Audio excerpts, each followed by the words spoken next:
What is up, everybody? Welcome back to the channel, to the show. Welcome to the show. It is our first episode, the debut episode for our podcast, ladies and gentlemen.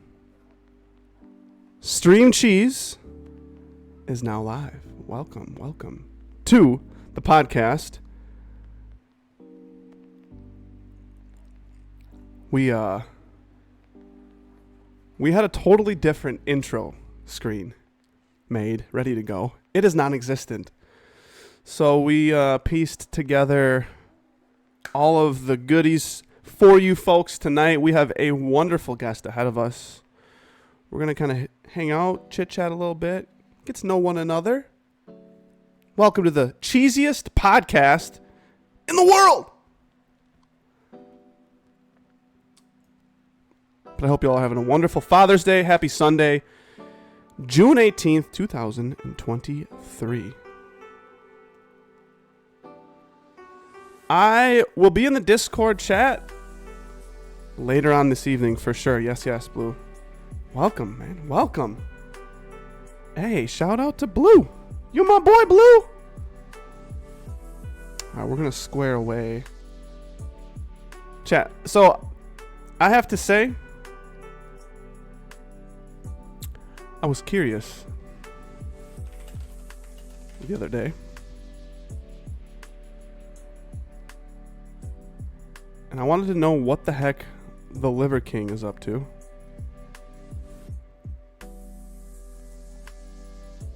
And he's still making videos. What is this guy doing, by the way? Liver King. You don't know the Liver King, huh? This dude, he got super famous, like virally famous, wealthy famous for his physique and for eating like raw liver and all sorts of crazy stuff. This dude, okay, so I didn't actually plan for this. We're going to go like this. We're going to pop up the YouTube channel. We're going to watch. I don't even know, honestly, I don't know what his most popular videos are. I don't know what the appeal was from my own selfish standpoint, but I understood it from a content standpoint. He used to give a lot of health tips to people, and he used to, I don't know, push this crazy natural lifestyle that was ultimately fraudulent. Let's see the Liver King. Are you a barbarian? Primals versus Liver King. So this guy still puts out videos, chat.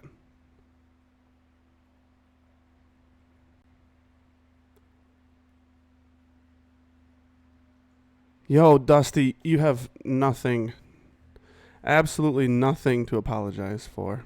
No, you're good. So, to be entirely honest, I'm not sure. 1.6 million. This guy just used to talk about eating liver. Like, he eats just raw meat. Let's go to his YouTube channel. He doesn't have a YouTube? Yeah, he does. He's the CEO of the Ancestral Lifestyle. I mean, I don't know. What are his most popular videos? His confession. There you go. The first one that pops up is his confession. But like, he went hunting in Tanzania. And just, I don't know. He was pretty unique, actually. Like, I appreciated the content he put out because he was unique. But the dude was a jokester because he's a fraud. Yeah, at least he did own up to it. And at least he's still putting out content. Like, I give him a lot of credit for sucking up his pride and showing a little bit of humility. Okay. He always has his shirt off. It doesn't matter where he's at. He always has his shirt off. Oh, man, he's probably so angry they're cooking the meat right now. We saw the baboons as soon as we left. We got a simulated hunt on a big baboon as soon as we left. That was so much fun.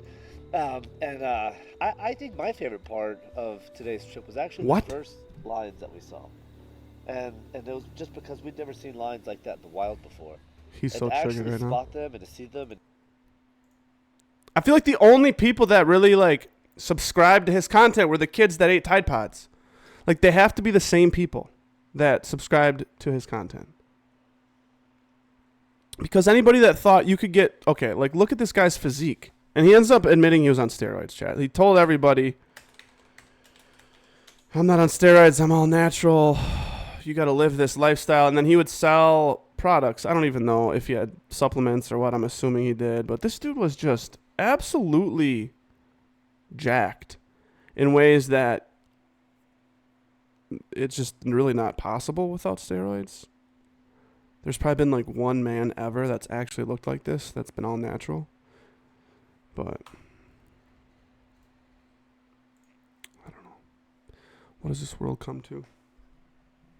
Yeah, no.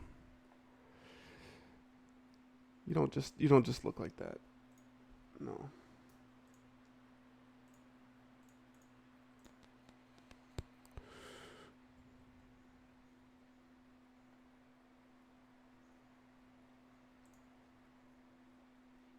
Did you guys see this? Illinois man was charged after telling police he shot himself in the leg during a dream about a home intruder. In Illinois, this guy. Just, I mean, you have people that sleepwalk. Like, I think my brother peed in a dresser drawer once when he was sleepwalking, but this takes it to a whole another level. And it wasn't like it was just a little pea shooter. The guy shot himself with a .357 Magnum. Did he wake up right away? There's no burglary attempt.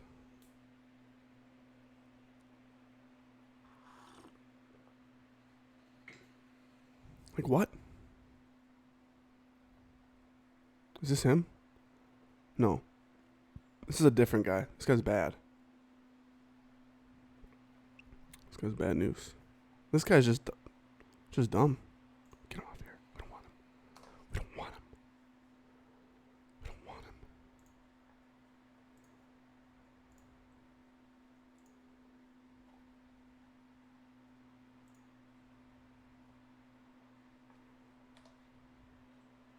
And then did you hear about this? They hid meth in maple syrup and canola oil. Bound for Australia.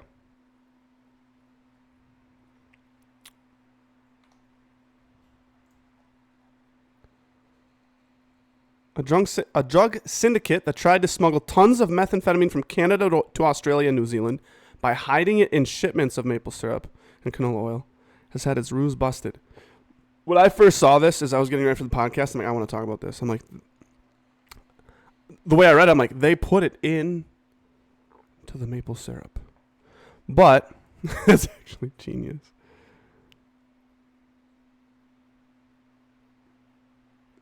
At least it was liquid meth. I'm not exactly sure how you get that or the difference between the stuff you see on Breaking Bad. So Canadian authorities swapped out the meth for harmless substance and allowed the shipment to continue. Man, can you imagine being the customs agents or whatever authorities let that shipment go through your border? You're looking for a new job right now. Just imagine that story at dinner.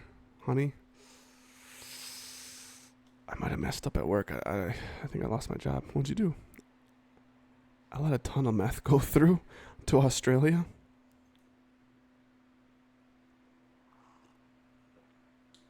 Just a ton of meth.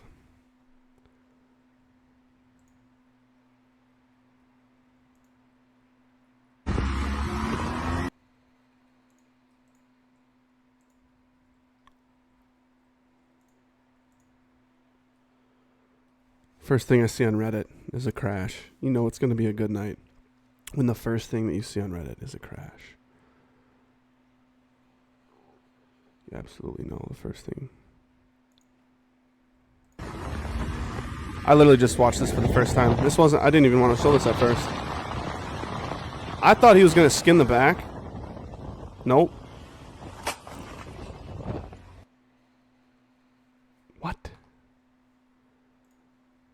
How did you not see them, first of all? Or anybody see them?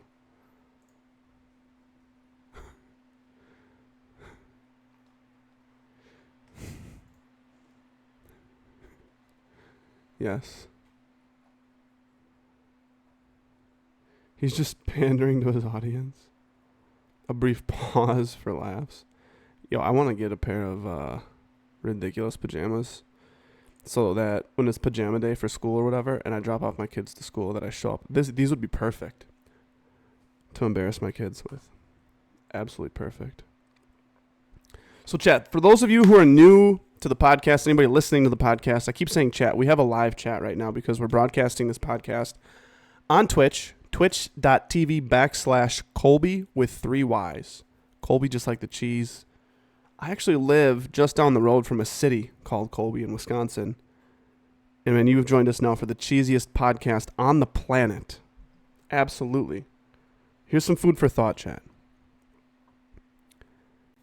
Gotta ask Rob and the whole bunch. We're gonna bring you in here, man. Rob, I got a question for you. Yes. What is the difference between a very nicely dressed man on a bicycle and a poorly dressed man on a tricycle? Oh man, I never get these. Attire. What? Oh geez. Okay, I expected something more than that. Nice. Yes. Absolutely. Absolutely. Were you ever a Liver King fan by any means? I did like the whole idea that he was supporting like not eating processed food. I did like that Yes. he was making people believe that it was possible to be that jacked. Right? But no, I didn't really like follow him too seriously just because it felt too much like a shtick, like too much like a Yeah. gimmick.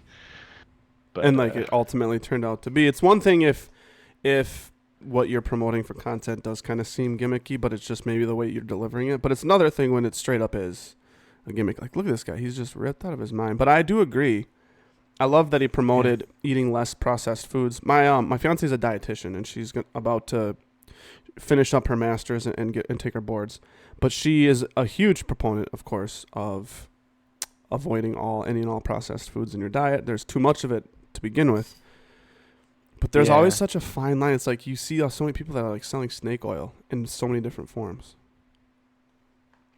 Yeah, there was a guy that I saw. I don't remember his name at all. We wouldn't be able to Google him, but there was a guy that was living off of eating like raw stuff that was not this Liver King guy. Sure. A little bit like Metro styled kind of guy, but he was very healthy.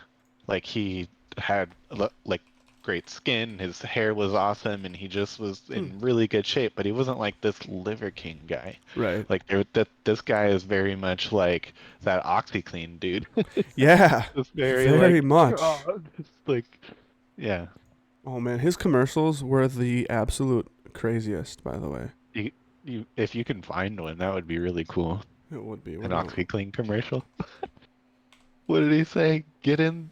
I don't know. I forgot his phrase. Get clean, OxyClean, or something. Right? There's Billy Mays here. He was always so high yeah. energy. And then So there's much. a bunch of parodies too. He passed away, I think, Mm-hmm. in relation to the reason why he had high energy.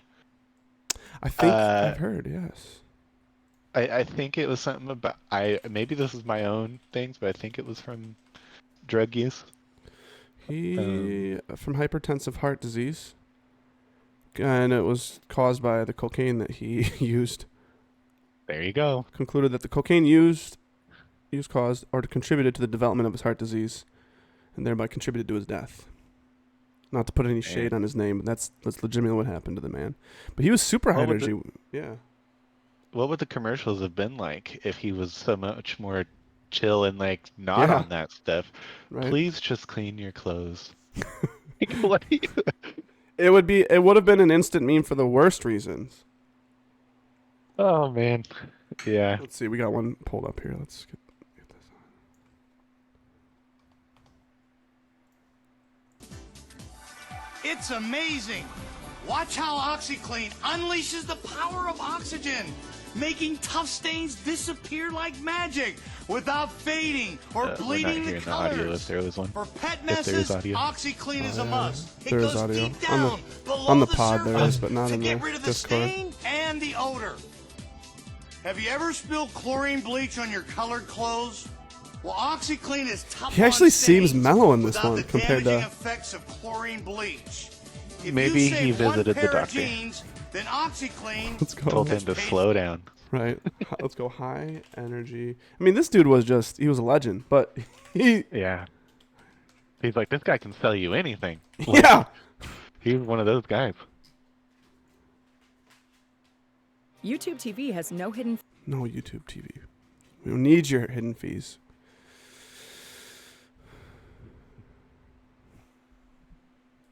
But also, happy Father's Day to all the fathers out there in the world. He's here Oh, for yeah? OxyClean, the stain specialist.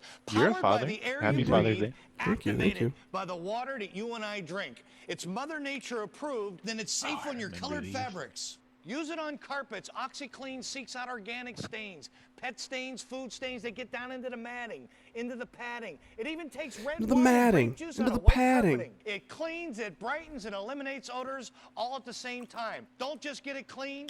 Get it OxyClean. This dude was probably just I bet his family despised him at Thanksgiving dinners though. Everything he he- touched. And get rid of your toughest Yeah. stains. Sometimes He probably was the soaking center of is the attention. solution. If you use bleach, Look at the you ruin your turkey. clothes. It's so OxyClean turkey. won't hurt the material. Even lace. Here's some mashed It has the potatoes. power of They're bleach creamy, without they're fluffy, eliminating but you can't have them without gravy. in your laundry detergent. Grandma Joe, do you want some gravy with those? You need some gravy with your Supercharge potatoes. OxyClean. One scoop in every load of laundry. Oh, It'll so make good. your Have you seen the whites Djibouti whiter. dubs? It'll make your brights brighter. As a stain remover, Like it's the best. the Grass stains satirical version of those commercials. Nope. Oh, and it's not even Billy Mays. It's the guy that took his place, Vince. He was pretty.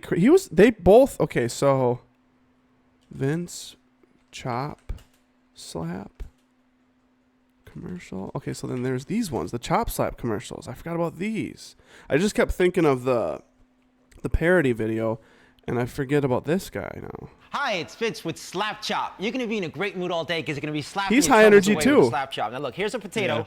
One slap, you got big chunks for stews. Two slaps, home fries in a second. And look at this. But you add a mushroom, the more you do it, the finer it gets. You don't have to switch any blades. You love salad. You hate making it. Take the stringy celery, take the carrots, salad. I love pizza too, but once in a while, Salad. put the veggies in. At least throw it on top of the pizza. This tuna looks boring. Stop having a boring tuna. Stop having a boring life. Here's a hard-boiled egg. One chop, you add the pickle, you add the green onion. And then what you can do, you can mix things together. You add the ham. You don't have time to make Oh, breakfast. yeah, You're gonna have an there's also that exciting life Mr. now. Clean guy. Breakfast to go. Yeah. You're It gonna also love my reminded me nuts. of, Watch this. You Carrot can do Top. everything in the cover. Like, Right. I So think easy. we're going One down thing. these people who sold stuff. Wait, oh yeah, forget about Carrot Top. Here's the this is hilarious. I hope I can show this on. I'm pretty sure I can show this on Twitch. Here with a penis pump, just fucking with you. It's a slap chop. You're gonna slap it, you're gonna chop it. Let's see what can we do with it. Did you see that? No, well, no. Okay, well, fuck. What else we got? We got some mushrooms, and you can do.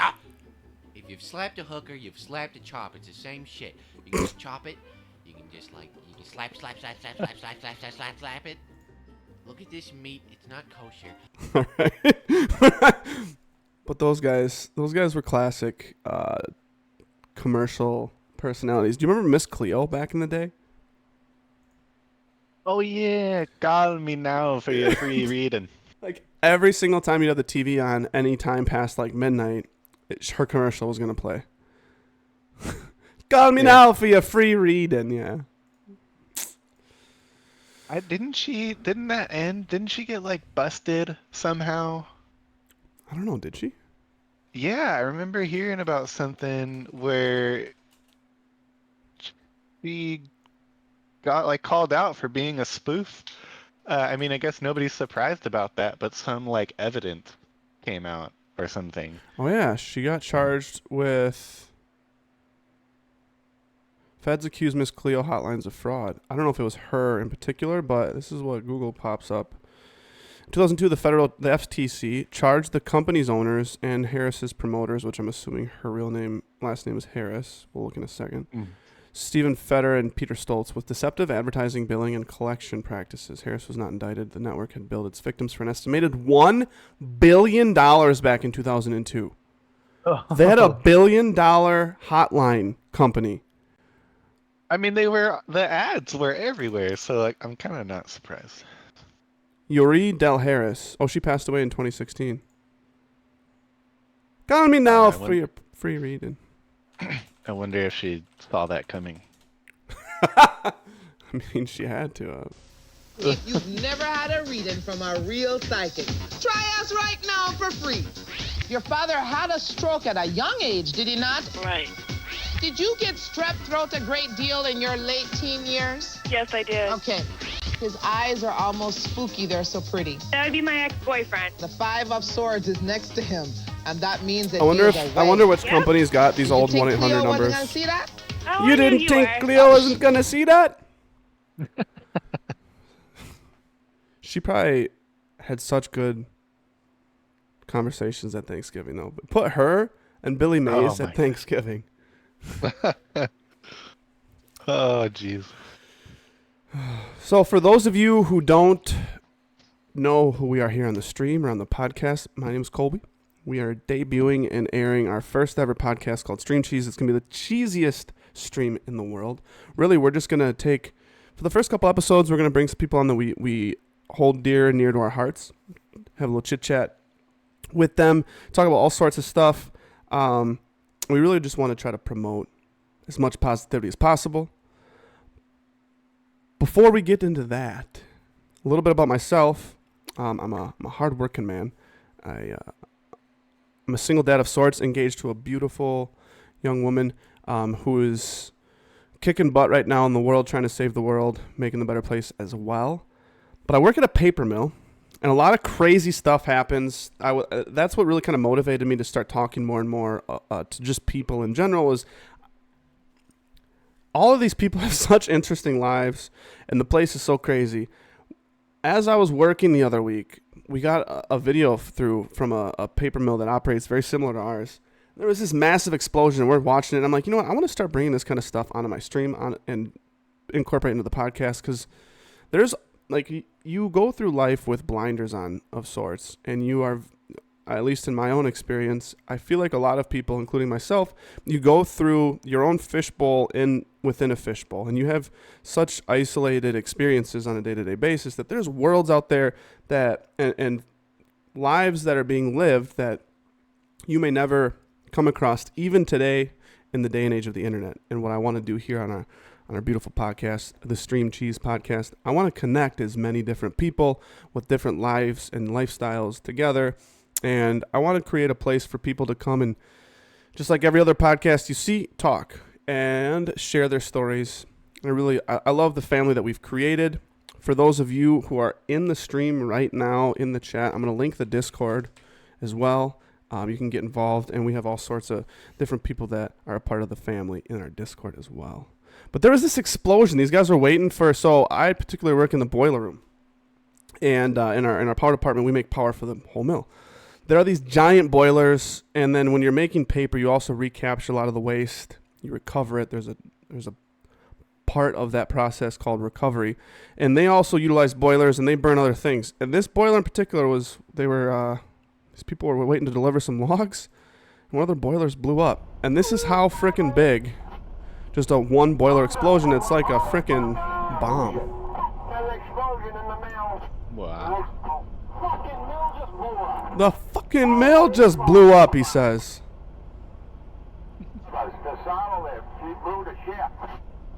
There's debris. You'll see debris start flying into the semi's view here on the dash cam. But I believe what I heard was this was one of the recovery boilers got water in it. Yeah, man, I'm gonna get the fuck out of the way here. Let me get the fuck out of the way. So if I toss a water bottle in one of those babies, it goes boom. Wow. The driver started getting hit with mud and all sorts of shit. Holy fuck, he says. Oh my god. It was like raining mud and debris. What is all that paper on his windshield? I think, yeah, it's debris. It's probably all sorts of stuff. Probably like pulp and clumped up remnants. Yeah, I don't know. It looks weird. It's fibrous, so it does look kind of odd.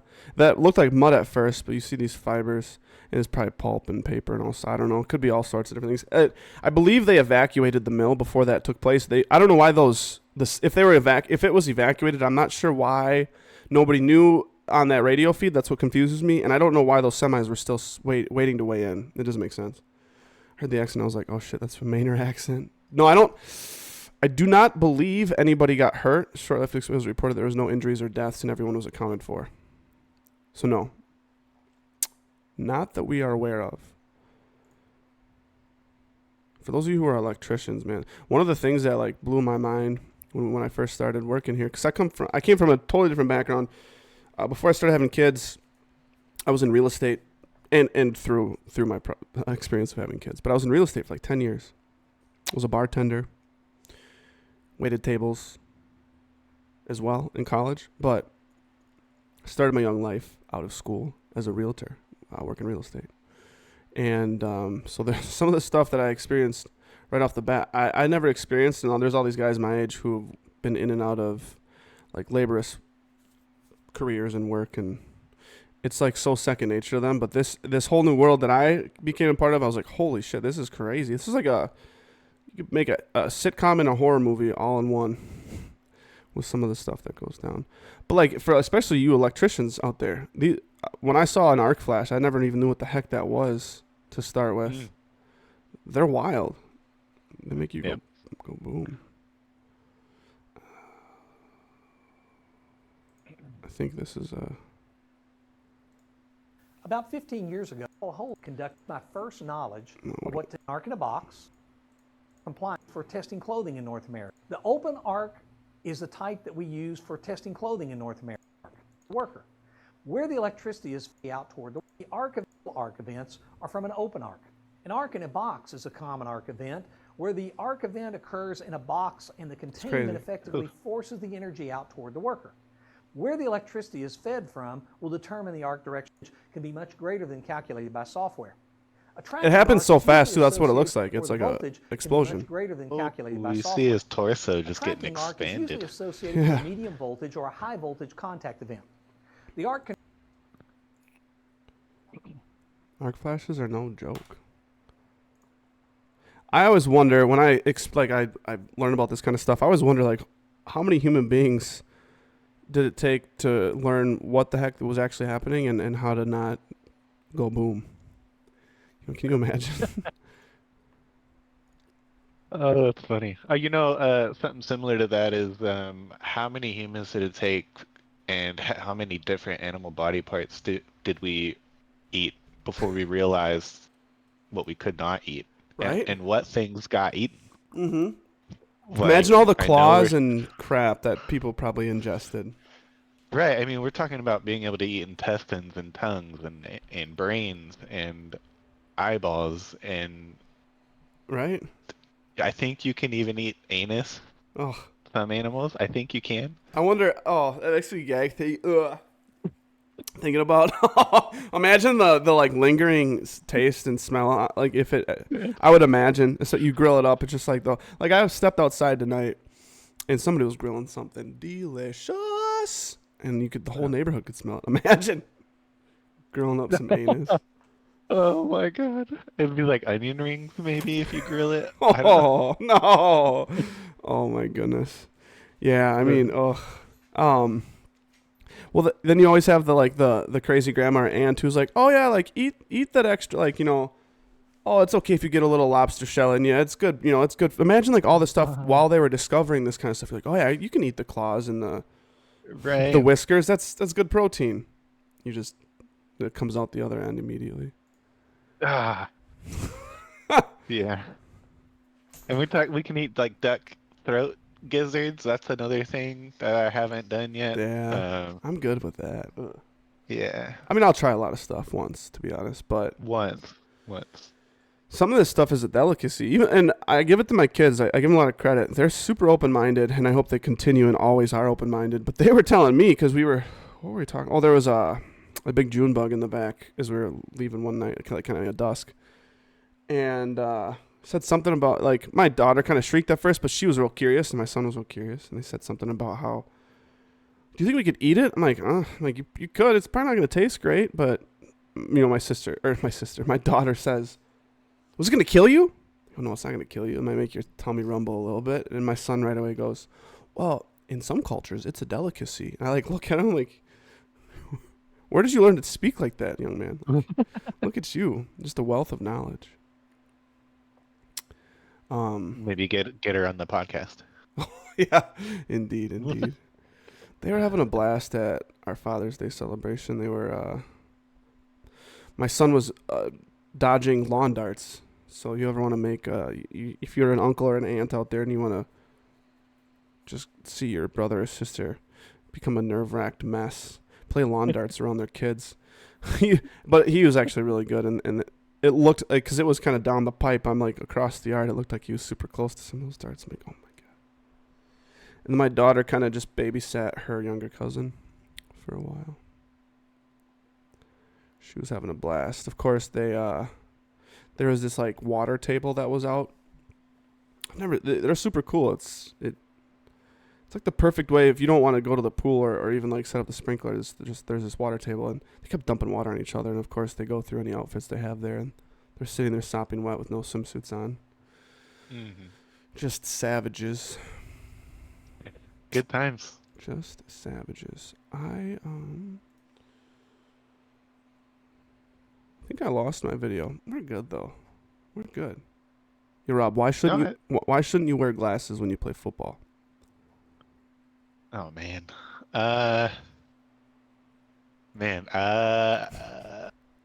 Because they might break and get in your eyeballs. That's reasonable. I mean, that's actually true. It's probably very true. It could. But really, you don't want to play football in glasses because it's a contact sport. That's funny. Floating orb of lightning. All right, Blue, let's see what we got here. Blue wants us to look at... The proof is out there. Unexplained lightning phenomenon. So what is this? You should...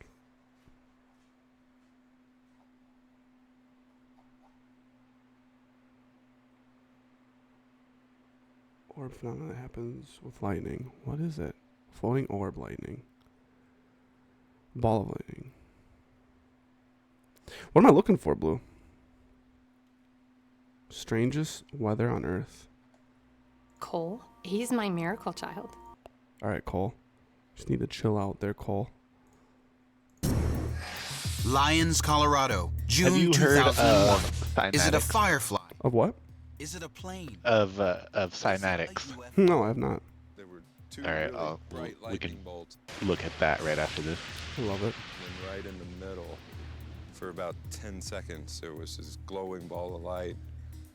So what is this, just like lightning that just can't go Seems anywhere? to be a rare and mysterious I guess. phenomenon called ball lightning. Nobody knows what ball Imagine lightning if you is. were in that. Understanding normal lightning is difficult enough, but ball lightning Is this what, Blue, is this what you're talking about when you reference the floating orb of lightning? By thousands of people all over the world, and their descriptions are strikingly consistent. Most people describe ball lightning as being about the same size. Well, I and see how we brightness as have a so many 6-watt light bulb. UFO reports then. Just Right. If that's a real thing. there's a thunderstorm outside. You look out your window and you see this floating along outside your window.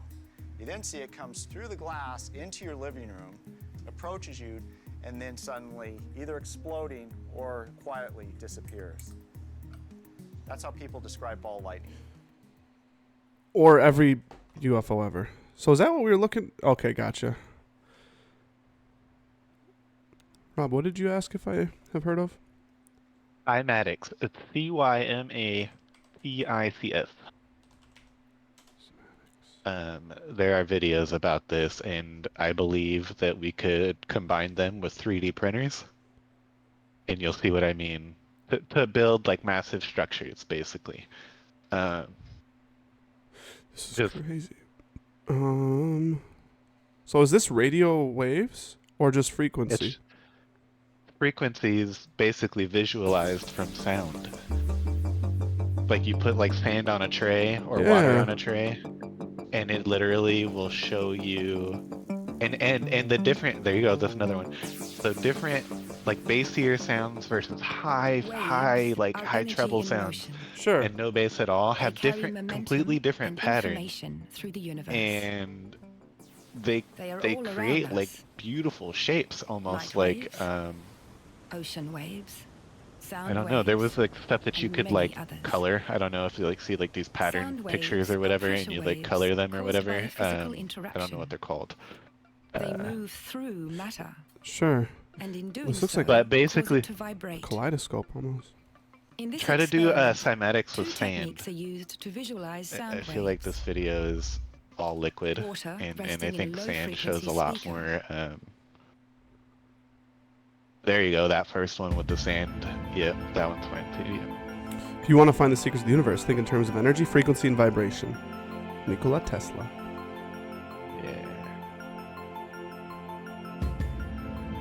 Yeah, it's good stuff.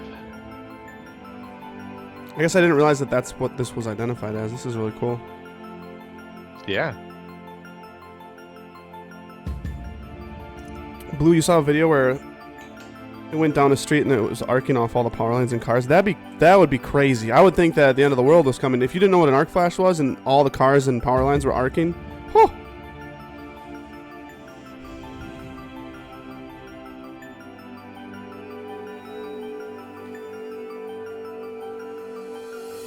There you go, right there. Holy cow. Yeah, imagine if you had an AI program that could utilize this technology, which it will happen, of course. Right. But you also imagine this with a 3D printer. And Sure. like and maybe this is just the first layer, and then you just change the frequency to create the next layer above it, and all of a sudden you create like rooms and stuff, and like office spaces, and just huge organic skyscrapers that look like, I don't know, cactus. I don't know. Absolutely. And imagine, oh man, the output when it comes, like when there's very little friction in anything, creating anything, where you can just almost instantly create it. We're going to see a level of output that human beings have never seen before. The amount of things that can get built and done in such a short amount of time is going to be astronomically different than what we're really used to seeing ever. Yeah. But for our debut episode, we already are lucky enough to have our first guest on the podcast right now. Some of you may know him as WolfTechRob. I know him also as Rob Grasso. He's been with us this evening, kind of just chopping it up, chit-chatting a little bit. Welcome to the podcast formally, Rob. I appreciate you coming on and talking to us. Thanks for having me. Absolutely. He's a game designer from California, and we met randomly playing Call of Duty, huh? Yeah. It was, yeah. I was actually looking to recruit for my studio when I found you. Actually, I don't think we met playing Call of Duty. I think I saw you when I was looking for Warzone filters on Twitch, and then I remember clicking on you and reading in, and interesting. Yeah, I love that. I ended up, I was just like, oh, we need this guy, and it just turns out that we didn't end up. We veered away from that opening, basically, for a while. Yeah. But then, Indeed. Anyway. Indeed. Yeah, and especially since COVID, but there are so many relationships and meetings of the minds that happen very seamlessly online nowadays, and so it's always a pleasure to meet new people. But when you meet somebody that you can appreciate their presence for a long period of time, I feel like that's very challenging for human beings. It's beautiful in sorts, and I always appreciate like the variety of people that you can come across in today's world versus imagine you're just isolated to such a small area of, corner of the world where you see the same people over and over again. And so the internet really helps. It becomes like this a massive network of just like a web upon web upon webs, no pun intended or all pun intended. But especially since COVID, where, if and when, like, I think about the biggest anecdote that I kind of think of in my head is when you think about going to outer space, and human beings will probably be confined for a large majority of in the near future to such a small space in order to survive in outer space, if and when they get to that point. But like during COVID, everybody was in their own little bubble, and that's just how everybody was meeting and how everybody was hanging out, so to speak, and such a weird culture shock. Did San Francisco get pretty weird during COVID? It got better in a lot of senses because a lot less Interesting. people. Sure. A lot more people were eager to get you in there, at least before we had to start eating in the gutter. You know what I mean? Like how they Yeah. had all the booths out on the street and like moving us out of there. So yeah, I mean it really did improve a lot of like customer appreciation, and then also as a customer, just really appreciating the restaurants that stuck around. Right. You know, everybody's leaving even now. I don't know if you see it in the news, but there's a 40% office vacancy throughout all of San Francisco right now. And now our huge like mall that is like central on our main street in San Francisco is like closing. It's just Interesting. it's I don't know, not traumatic, like catastrophic almost, where so much change is happening. It's like, oh well, we're out of the woods. We don't have to wear masks anymore. But it's like there's still a downward trend that's happening as a result of COVID. So Right. No, absolutely. And there's been a paradigm shift, I think, in so many parts of people's lives where just things have changed dramatically. One of the biggest paradigm shifts that we'll see in our future now is a paradigm shift in real estate and what occupies that space. So yeah, you talk about, you know, vacant malls. We have a mall. It was like the focal point of our community in like the smack dab center of Wisconsin, and it's been demolished for almost 2 years, but it was largely vacant for a while. And that's like you could spend an entire evening, especially if you're a podcaster or even a vlogger. You go to these places, you could create an entire book of content on just touring vacant malls, and people do that. And there are so many different vacant properties around the world, but in the US especially. And to me, especially being in real estate and with that thought in my head where I just will always constantly think little random stuff that a realtor might think, or you think, well, I wonder how this person, how their family functions in this house. But there is so much vacant real estate. And then you take, in addition to that, there is a large homeless population.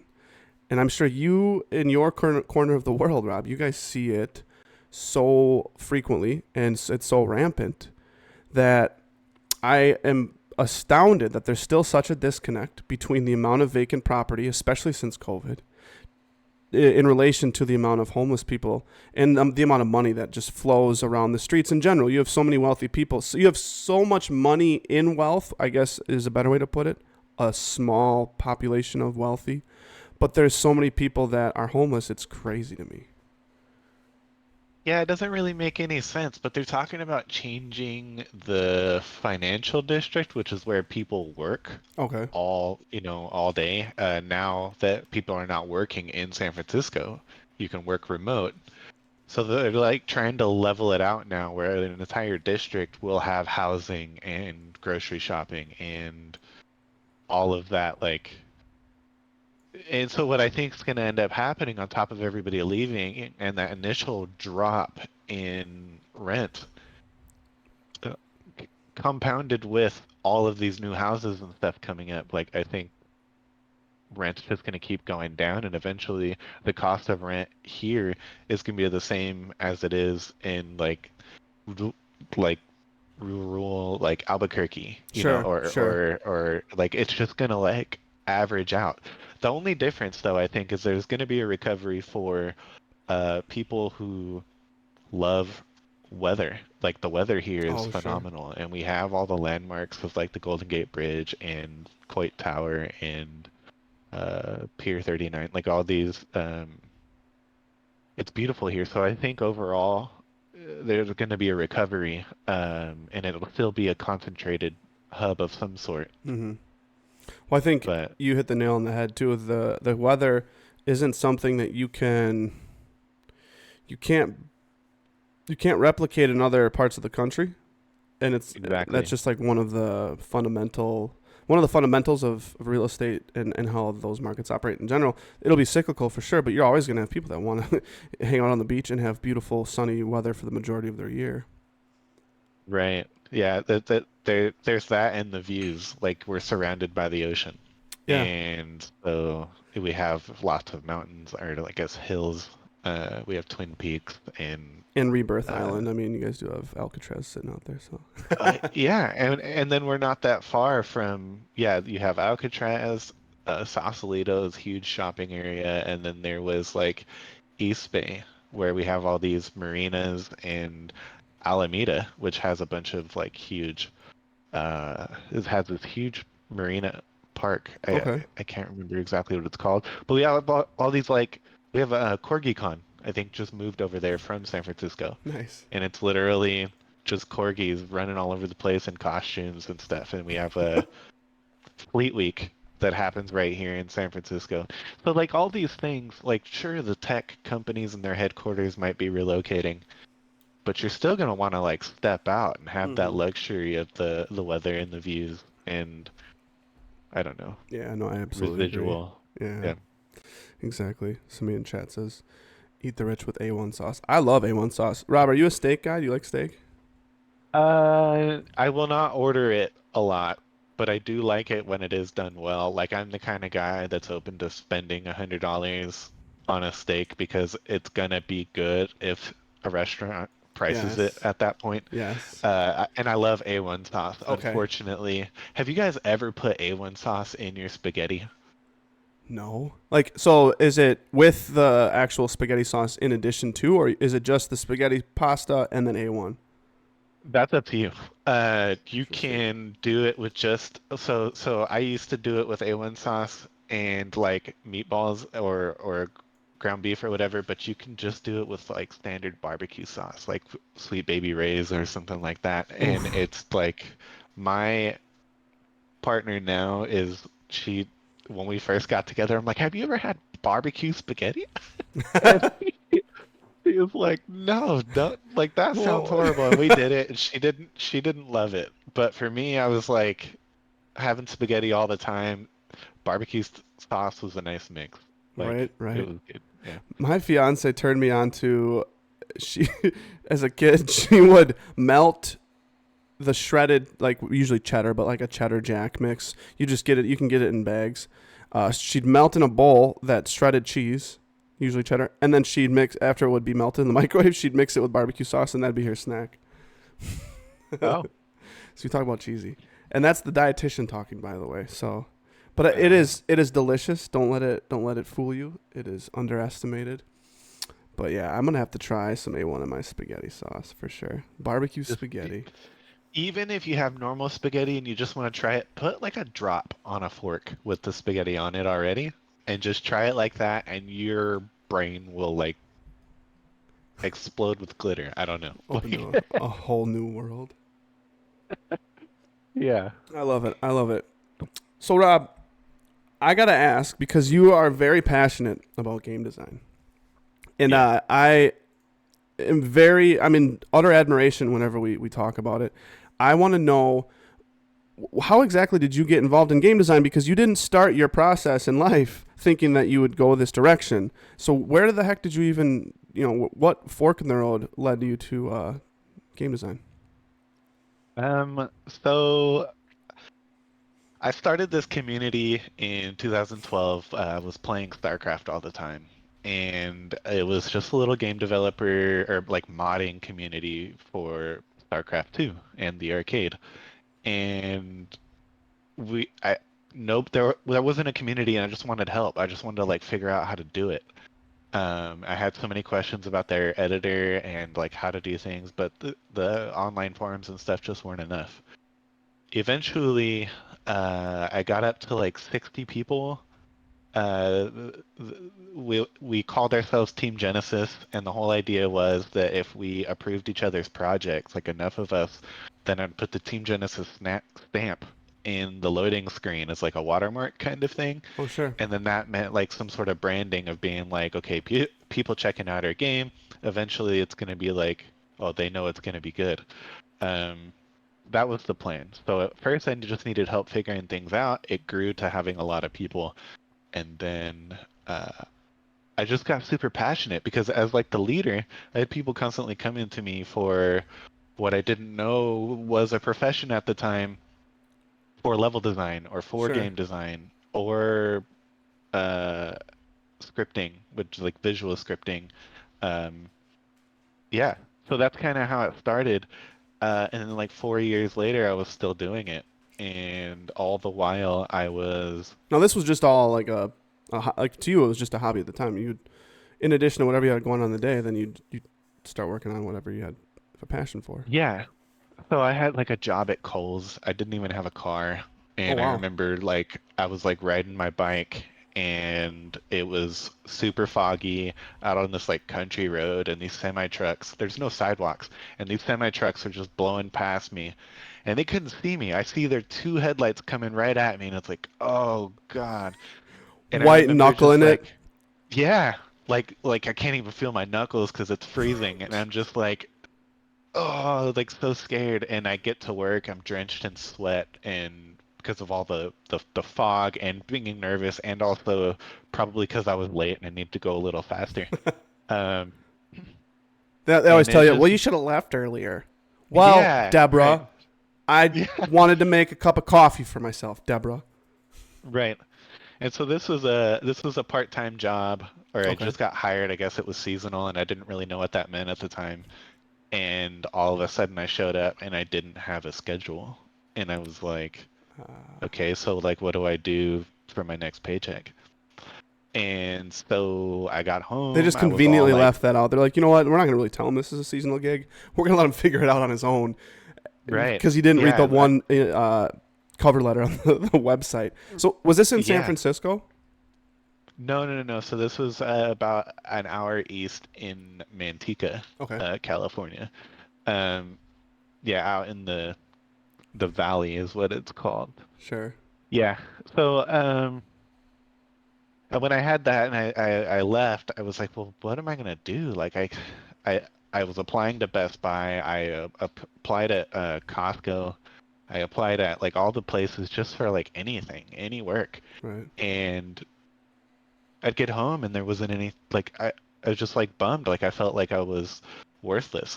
So in that situation, A feeling that so many people, like so many of us, have related to. It's demoralizing in a way. yeah, exactly. Yeah, everybody like with all their jobs and all the people being laid off is Yeah, and remote work wasn't obviously- really a thing at this time, was it? No, not at all. No. Remote schooling was, and Sure. that basically is what ended up happening was I was like, well, if I'm not qualified for anything, and in order to qualify or get hired, you need experience. So there was that stupid loophole. Sure. And I'm like, well, I need to get above this. Like, I need to get to the next thing where people are coming to me for work, and I just need experience. I like where your head went with that. Yeah, I mean, oh yeah. So I was in this situation where my grandparents were helping me and my brother out. They put a deposit on a house that was big enough for us to like rent out the rooms. And so Wow. technically we're supposed to be doing like property management and like rental management, I guess. Yeah. And so me and him had 2 rooms in this 5-bedroom house. And so I didn't have a way of covering my portion of the rent all of a sudden. And we were not profiting enough because the bedrooms were not filling up because it's out in the valley. Nobody wants to live there. And it was really difficult. And so, yeah, and it got to the point where it's like, well, what am I going to do? I went to school, Phoenix Online, University of Phoenix, and I started going Shout out Phoenix University. What? The curriculum, it was all brand new at the time, so all that online stuff was weird and they were figuring a lot of stuff out, but it was enough to like get me through at least the basics of understanding about psychology. Sure. And all the while on my free time, I was so I was doing homework for those classes, but I was still working on this StarCraft 2 modding stuff. Nice. And like, and even before that, um, even before me living in this house, there was, I was in Berkeley. I was homeless, and Did you have a vehicle at the time? no, Holy cow. no, no. Even before that, so I started out in the group home. I was like under 18. I had like family and stuff, but they didn't really trust me or didn't want to like invest anything into me because I was always getting in trouble. I was breaking stuff. Like I was just destructive. And then so I got out of the group home, ended up without like What? family to How take old care were of. you when you went into the group home? And where, if you just to be blunt, where were your parents throughout that whole process? Good question. So I was 15 when I went into the group home. I got out when I was 18, a little after 18, because by the state law I had to Yeah. leave. My mom was either with her boyfriend or homeless at that time when I went into the group home. I can't remember what part of her phase is that she was in. Sure. But now she's with the same guy that she's been dating, and they got a house now, and they're doing That's good. pretty good. But then my dad, when I went into the group home, had just gotten like evicted because his girlfriend at the time owned the house, and they weren't getting along apparently. So I didn't really have anywhere to go. Um, yeah. And then like my grandparents, like they've always been kind of situated and they looked out for themselves, but I never really respected them, I guess, enough. I just was reckless.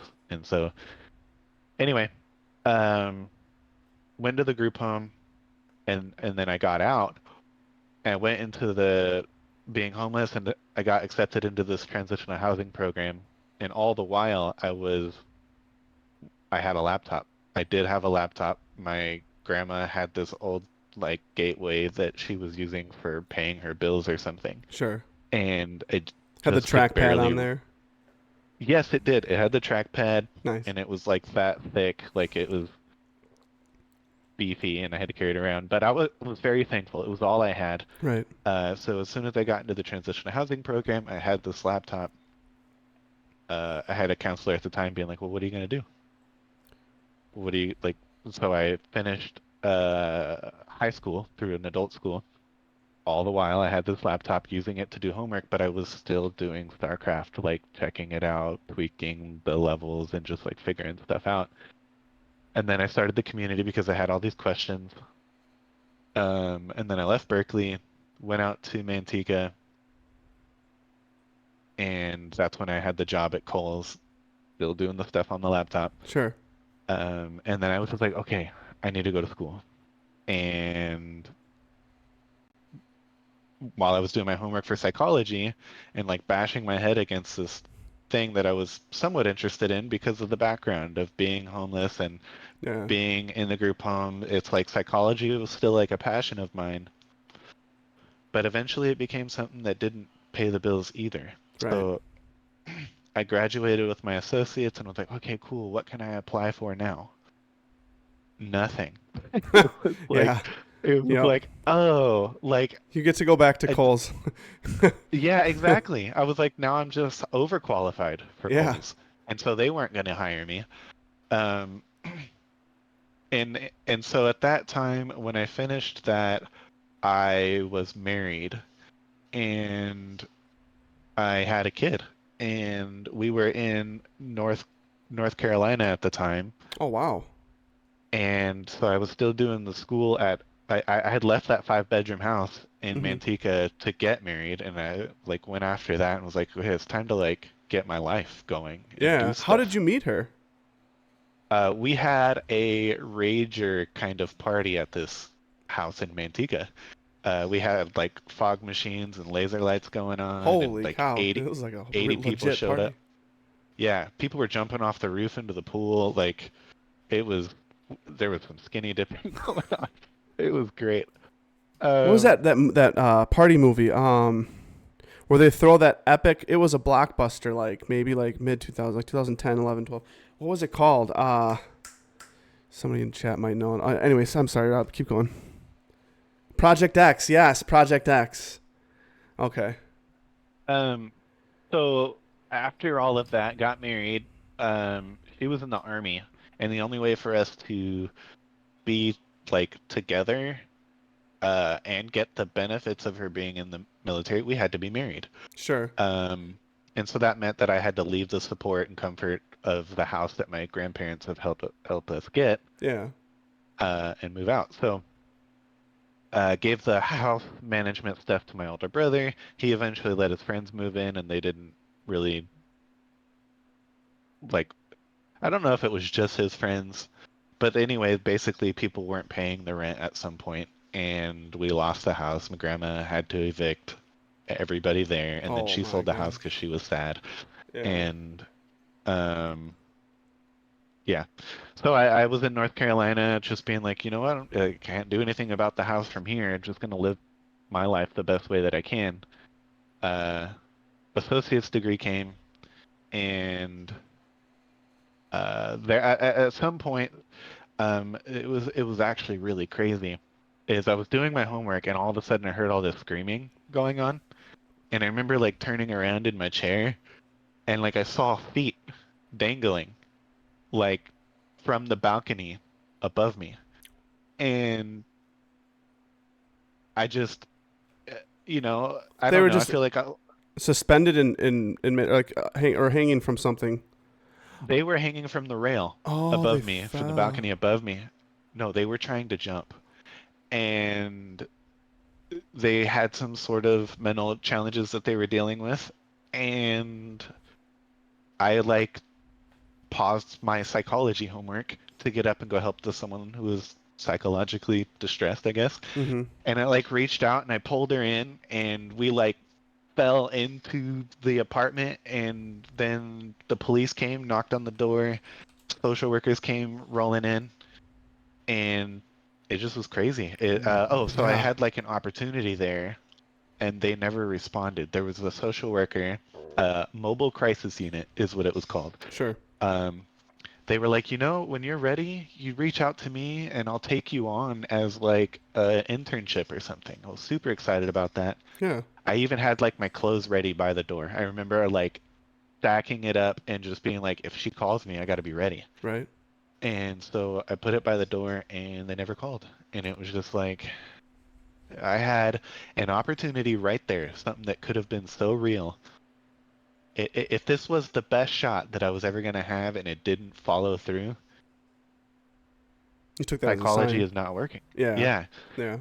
So from this bad sign, I paused school to like figure out what I was going to do. I ended up working at a grocery store, pushing a broom, and not seasonal. Not seasonal this time. Well, I think initially it was, but I busted my butt knowing how Kohl's worked. Sure. So yeah, I climbed up all the way up to store manager. Like I ended up like unloading all the boxes and doing the shelves. Climbed up to cashier. I'd never been somebody responsible for somebody else's money like that before. Sure. But they trusted me and they gave me the shot, and so eventually got bumped up to manager. Would you say that right there? You highlighted how you welcome the experience that these people trusted you, and it might seem like such a quick, nuanced experience or interaction with somebody through when you get that, especially in a professional setting. But would you say that is a very underestimated hurdle, a psychological hurdle, if you will, when in any human-to-human experience, but especially for somebody who comes from such a unique background, that I think, because what I'm getting at is, in my opinion, I feel like trust it's taken for granted so much in so many different aspects of life. So when you do receive trust from somebody just kind of openly and unconditionally, I feel like it wipes away a lot of mental hurdles and roadblocks in your mind when it comes to dealing with people.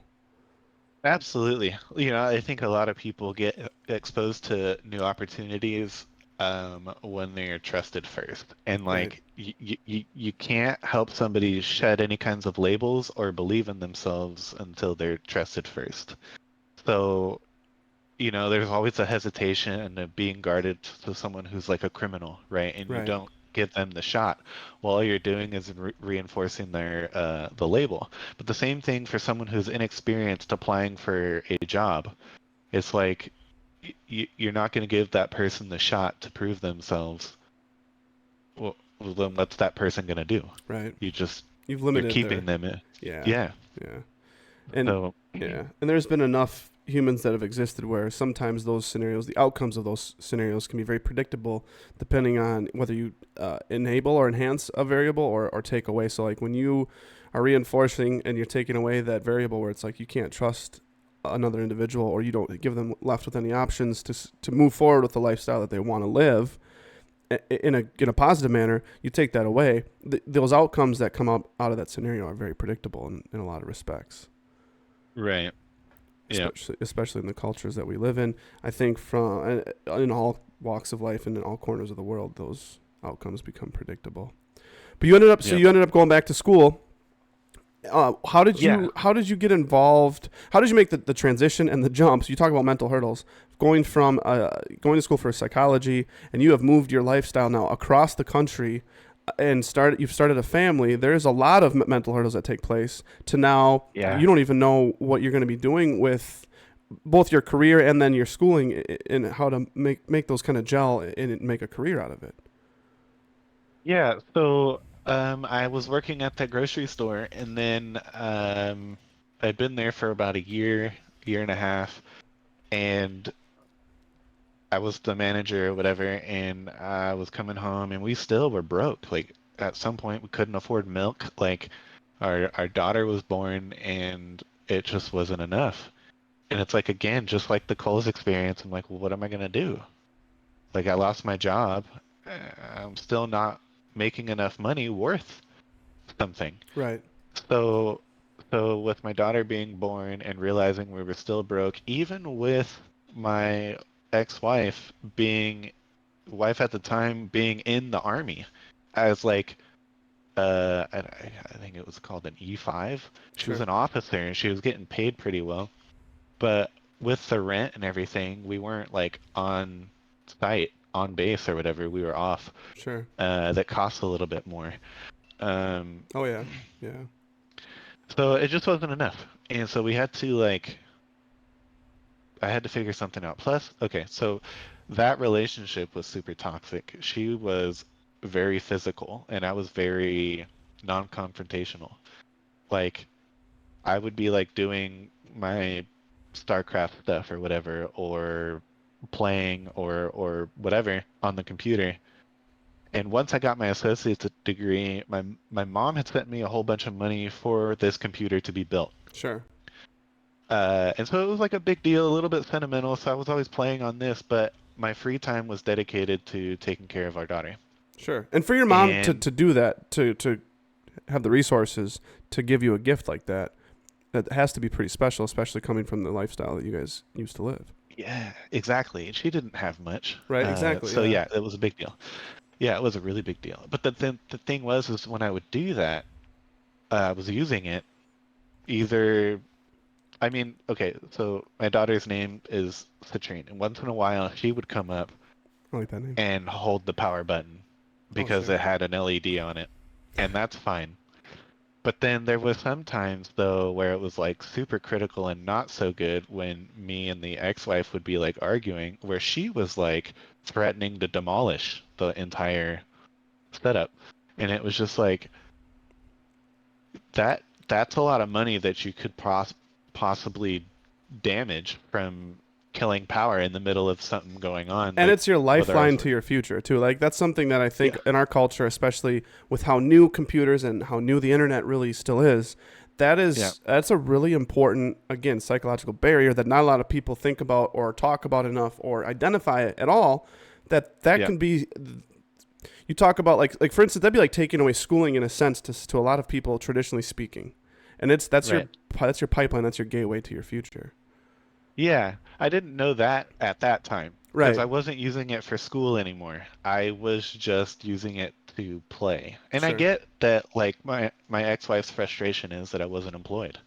And I was just like at home taking care of our daughter and then like playing. And so both Which is things like another full huge time. conundrum in the U.S. because whether it's the mom or the dad providing child like not providing Yeah. child care, that's your kid, but being a stay-at-home parent it's a huge asset, both monetarily speaking and psychologically speaking for your family unit. But we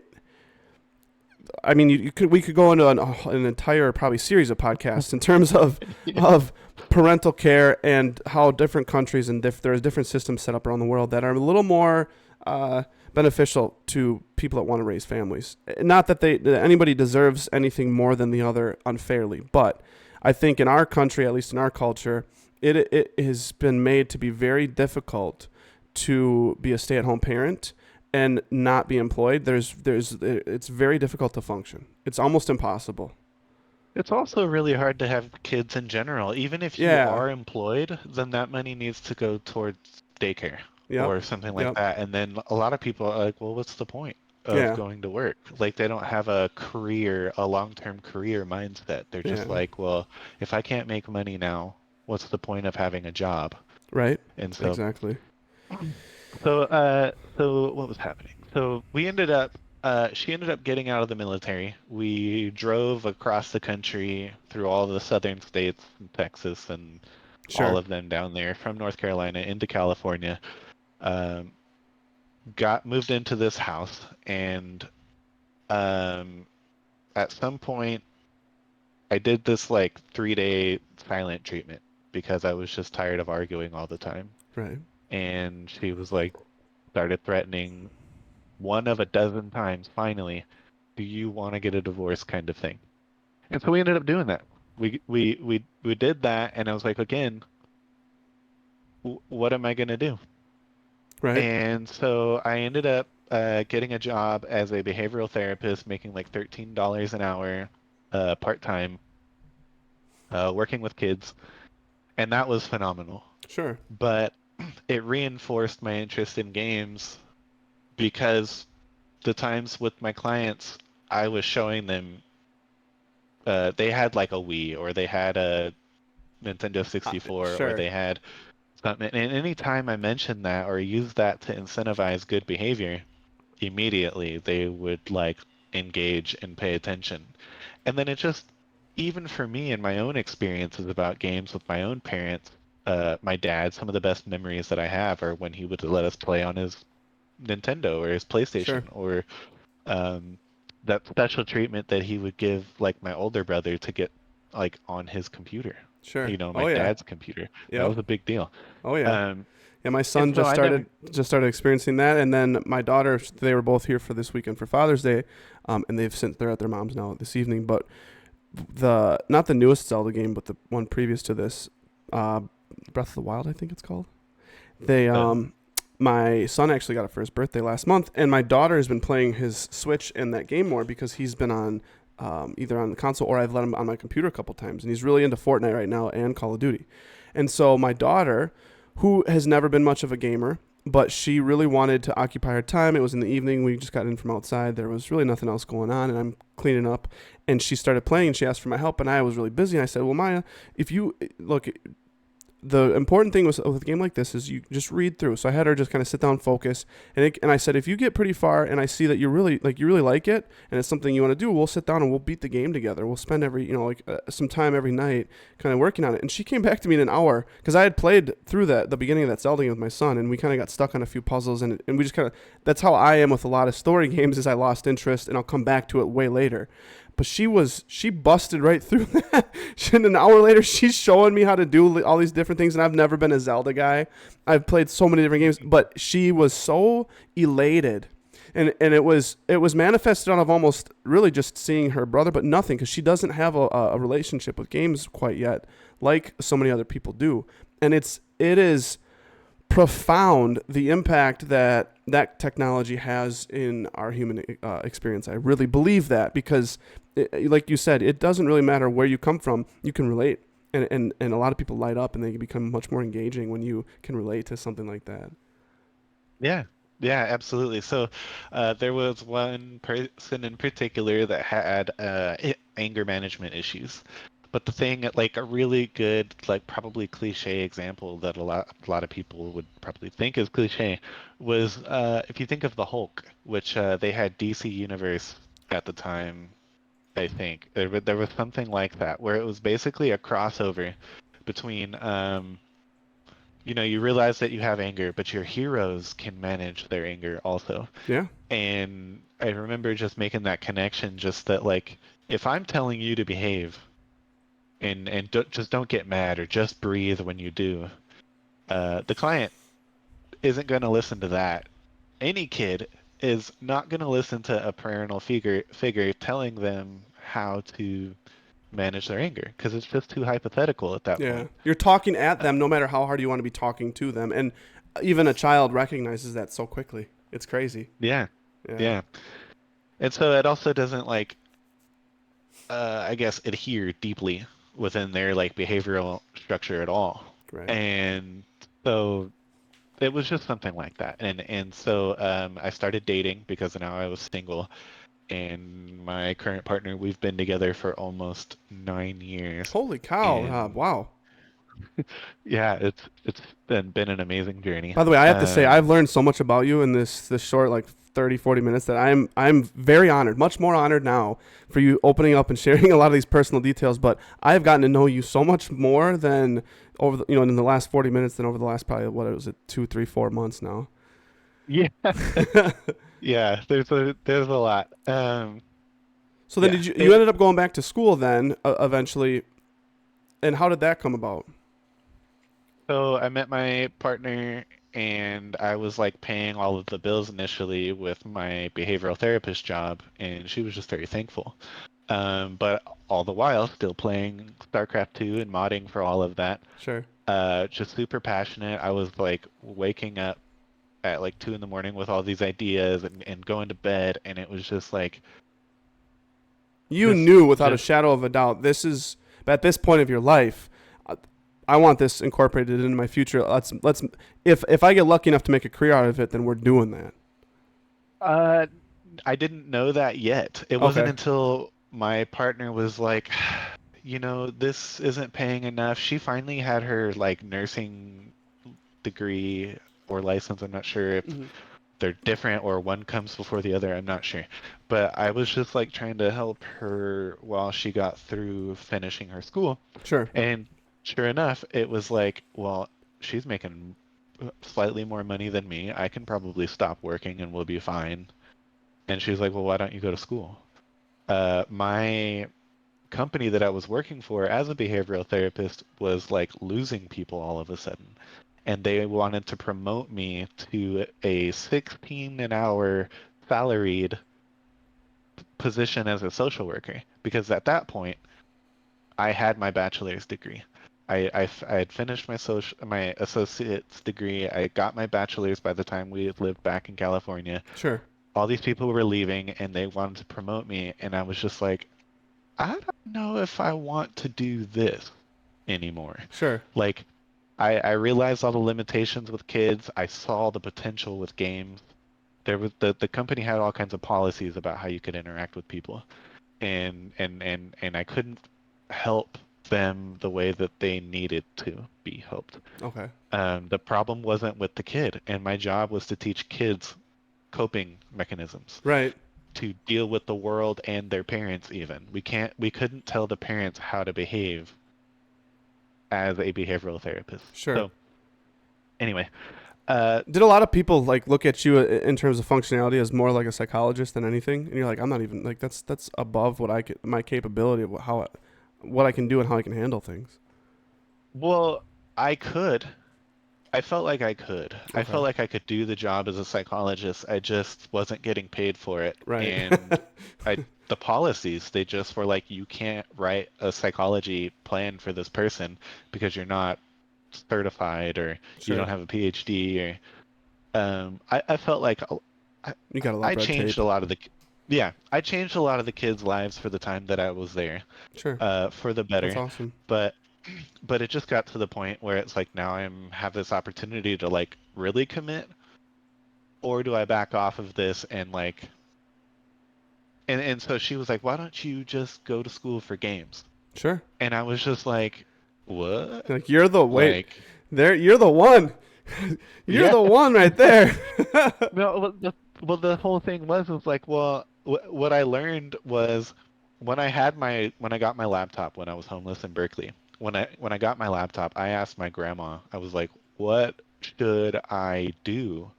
Should I go to school or should I go to work? She told me to go to school. And so what I learned, and that's when I started my associate's degree at Berkeley City College. Okay.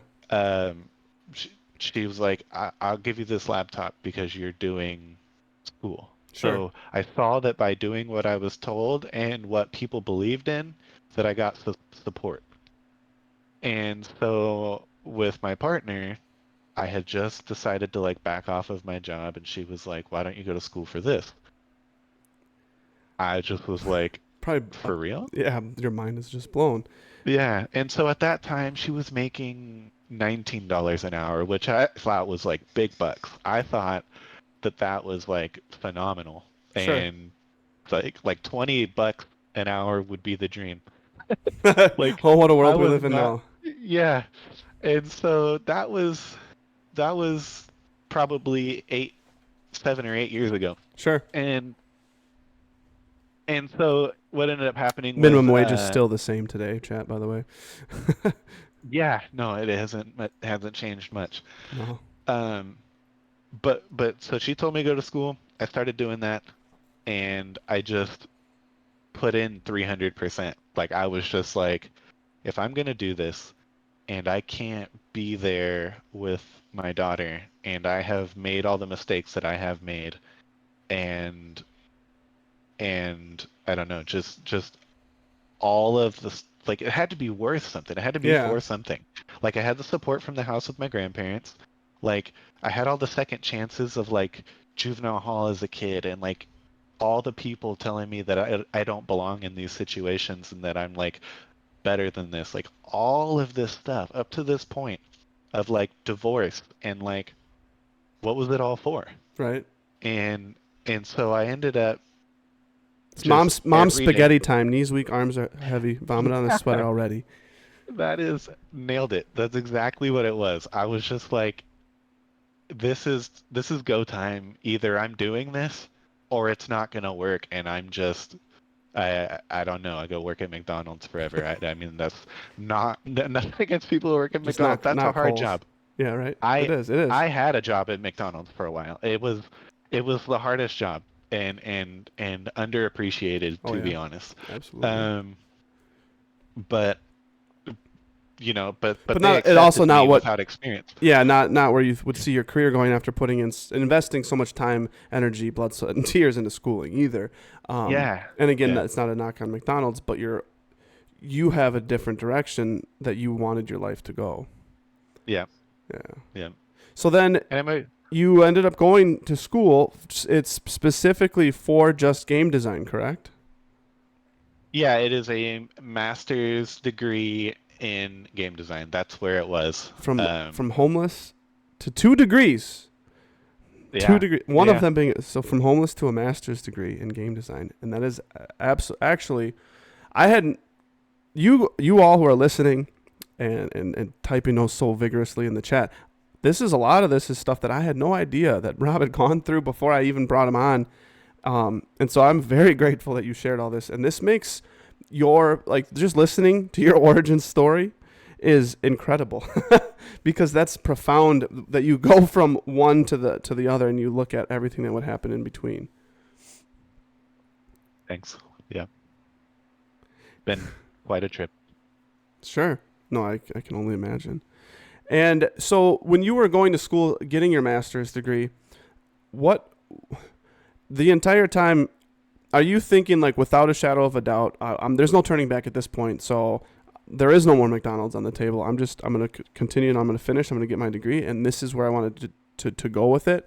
Or did you have a lot of different forks in the road, a lot of different doorways that you could have chosen where you're like, I had no idea that I would even get to this point through this process?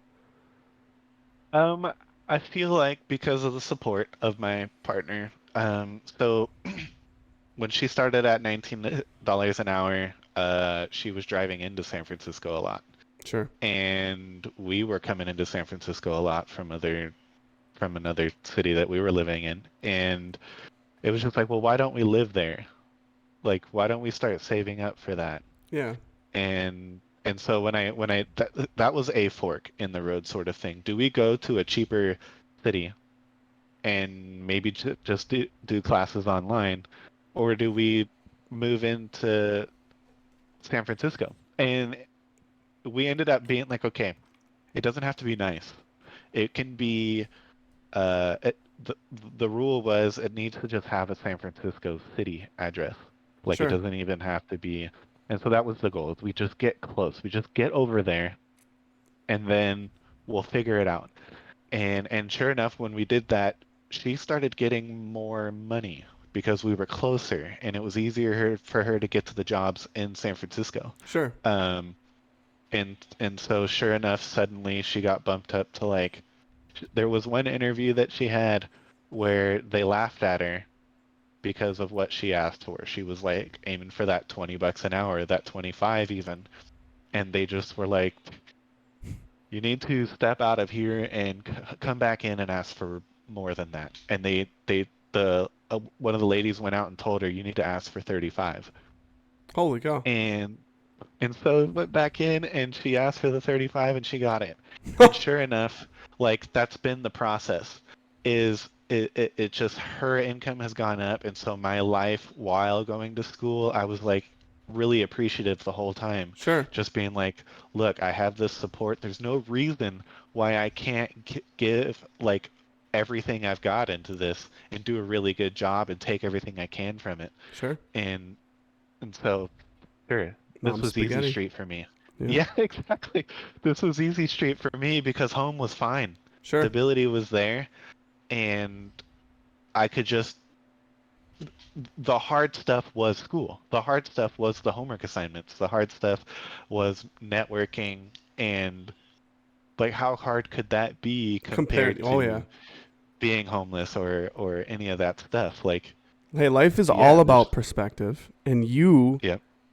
have, I don't know if this might be a little bit of an arrogant thing to say, but you have been blessed with, again, blessing I think is a very relative word in this sense, but blessed with that perspective, something that's a lot of people never really think about or are self-aware about for the majority of their life. And like Yep. you said, it puts it in perspective, and it makes things, those mental hurdles are just like seemingly gone then in a lot of respects. Yep. Yeah, absolutely. So then you power your way through school, get straight A's, ace everything, and no, I mean maybe No, you're not too far off. I had a Wow. 4 point. No, I mean a 3.8. See, we knew Rob was very, very intelligent. Not that brilliant. Like, we didn't know that he was so brilliant that we are in the presence of a savant. I love it. I do got to ask then, when you were going through school, I would imagine a lot of school style projects or even homework in general. Did you start on some of your game projects while you were getting your master's, or did it come after the degree and after where you ended up after school? So both actually. So I was doing side projects on my own and doing the homework assignments and doing group projects with other people. Like Sure. I was doing the homework, but there were other things that I was interested in as I learned capabilities or Oh, sure. learned the tools. I was like, oh, I can do this now. So sure, I gotta do my homework, but I'm gonna go do this. And like, so I started messing a lot with like procedural generation and like, worlds. I'm like, okay, I can create like 100 tiles or something and just give them like random elevation changes. And that's a level. That is a new experience almost every single time you play the game, if it is randomly generated every time. Sure. And so that's when I fell in love with like technical stuff in design. A lot of other designers would go to school and be like, I just want to be the idea guy who puts stuff on paper. And there's no discounting that either. Right. Nothing, just like the McDonald's job, like you can be very, very good at that, and it does take like a lifetime of experience learning that. But I wanted to be hands-on. So my dad was a mechanic. Okay. My grandpa was a like I wouldn't say he's a construction worker, but he did everything. He was a property manager. Oh, sure. Um, so But so very he handy. Had to be very handy. very all the way. Like he Yeah. did anything to save money, but he was very good. He's the kind of Sure. guy that would knock a nail in with like one hit and just bow, bow, bow, just like going through. Like He would be TikTok famous so fast. I know he was so good. He was so good, and so I like worship him in a way and adore him. And the relationship with my grandparents is so much stronger now. I just came. I took That's them awesome. out to dinner on Treasure Island, and that was just really good. And they gave me a graduation frame because of Oh, wow. I graduated in August of 2021. I wish I had fireworks right And now. Boo-boo-boo-boo-boo-boo-boo. yeah, it was so Sure. cool. But so just seeing them, that was good. And Nice. don't know where I was going with that. Well, Lost it. I wanna touch on your portfolio because we've talked so much about so many incredible things that I feel very blessed and very honored to have been a part of. Because this chat for our debut podcast, this has gone much better than I anticipated. Even for as archaic as this look is going to be, I'm sure it's going to evolve very quickly here at the cheesiest stream cheese. But I'm very, very honored that you discussed and got to share all these personal stories with us because I had no idea. But the one thing I really wanted you on here for was for you to be able to showcase what you've done and to let the world know what your projects are, what your portfolio looks like. So we're gonna pull it up here. Let me get you. I gotta just figure out how I'm gonna do this. There we go. Boom, bap, boom, boom, bap. Oops. Good old YouTube. All right. Yeah, and if anybody's got any questions in chat about what I do or Oh, absolutely. how or anything, like I'm happy to answer it while I'm here at least. Yeah, and Rob is a part of our Discord, and we are a part of his, so it is very easy to get linked up with both of our Discords once you get involved with our communities. Yep. Again, I'm very grateful that you came on. Thank you very much for doing this. All right, so Yeah, thanks for having me. here are chat. Here is the link. If you want the link, we're gonna put it in the Twitch chat for those of you seeing this on YouTube for the first time. This is the link if you want to go check out what Rob's all working on at the time. Yeah, don't open it on your phone. Okay. Not. I just realized a couple days ago the phone layout is kind of wonky, but you'll still get the same information. It's just a little different. Oh, you know what we're gonna have to do is we gotta go like this because We can't scale you down? What's going on? We are going to, but it's all manual. So here I am, just zip, zoop. There we go. See both of us there. Thanks, Blue. We're gonna put oh, Blue, that's awesome. We're gonna put it on the full screen here once we get you to kind of go through some of your projects. So Skylink is one that you've been talking to me about now for a little bit. Yes, so that's what I'm working on right now. You can go ahead and click into that. So this is going to be the most polished, highest paid role, paid at all role, actually, that I've had. So basically, it's a drone warfare game, sort of like Apex Legends, but you're a drone, Sure. and you're just drones with different abilities and movement speeds, basically. And I've been working with their GAS is a gameplay ability system that Unreal Engine provides. And it's just that and the AI inside of Unreal. The reason why I feel like I've been picked is because it's such a specific language that you have to learn in Unreal. The interface and everything, you do have to learn it, but then once you're an expert or familiar enough, people want to hire you for that because somebody from another engine isn't going to understand that stuff. Sure. So yeah, there's a trailer. Go ahead and Oh yeah, we're gonna do the audio and check it out.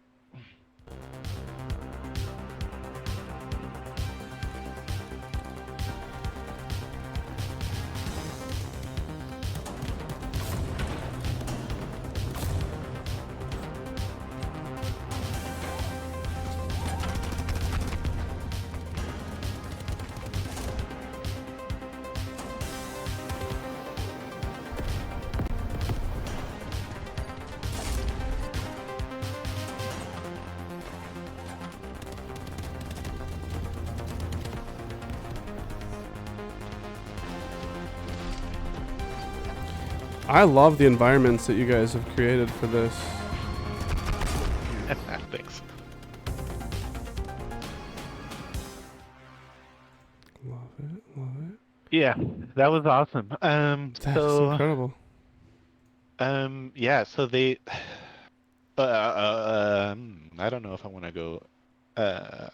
Okay, so cool story about this project is I graduated from college, had busted my butt on my resume and my portfolio, which you're seeing right now. Yeah. And they hired me specifically for that progression system that you see right there. If you go down a little bit, you'll see On the that table? drone. Sure. That one right there. No, up a little bit. Oh, this. Yeah, that right there. Okay. So they hired me to design that on paper, basically, and like set up the fields and the values into a spreadsheet, like what the attachments are going to be called, Sure. how often you unlock stuff. That's what's the major thing that they hired me for. And I mean, a designer could do that. But because of the flexibility that I have in the engine, I was able to. Oh, we're in Unreal Engine 4 Blue, by the way. No, there will not be a Shrek drone. The closest I could think of is a Megadon. We have this huge, like, tanky drone that has a Gatling gun on it, and so you have to like press and hold to like charge up the Gatling gun with like that. It'll like start speeding up and ripping people apart. Donkey. Yeah, it's freaking, it's cool. That is really cool. So yeah, I busted my butt learning how to do my resume and my portfolio a lot more so than I felt like a lot of people at the school. I don't know why, but there's a lot of people graduating and just then they get to this stuff, like at the end, and it's all like last minute, like not as thoroughly or cleanly set up. And then they're ready to be hired, but they're not actually ready to present this way. So I did my best that I could. I was applying. I was feeling deflated. I had like over 300 applications out. I was tracking it in a spreadsheet, like all these links and stuff. Yeah. The dates that I had applied and feeling all like deflated and like I graduated. Again, here's this feeling of like, well, now what? And right after like the 6-month mark, my partner was like, I'm really getting tired of supporting you. You're not landing a job. I've put you up for like 7 years or so. Like Mom spaghetti time now, but this is like barbecue spaghetti time at this point. Yeah. So I was just like, come on, we're right around the corner. Like, don't do this. Like, let's just, just give me like a little bit more time. Like The light at the end of the tunnel is like, it's right there. You can see it. It was so like right there. And she was just getting tired. All her friends and family were like, what is this guy? Like, right. What? Now he's not doing anything. And like, I was applying and I was showing her the applications and everything, but she was just getting tired of it, right. of like no results sort of thing. And sure enough, the company that I'm hired for right now, I didn't even apply. They found me on LinkedIn. Oh, wow. Yeah. That's a Splitgate right there on the screen. Oh, I enjoyed playing Splitgate, actually. We did stream it a little bit when it was in beta. It was good. It's good. It's unfortunate that 1047 is, I think they're going away from it for like another IP with similar portals and stuff. Right. I love the concept. Yeah, absolutely. Yeah. Yeah, exactly. Like it's like Halo and Portal. Yeah. Yeah, Dusty actually played it with us on stream a few times. Nice. Yeah.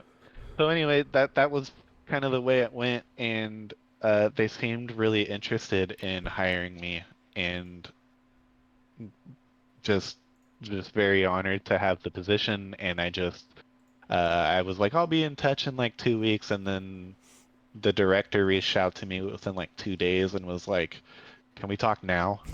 And like was sure. very interested, and I was like, straight out of high school into six figures. Like, I mean, not high school, college into six figures. And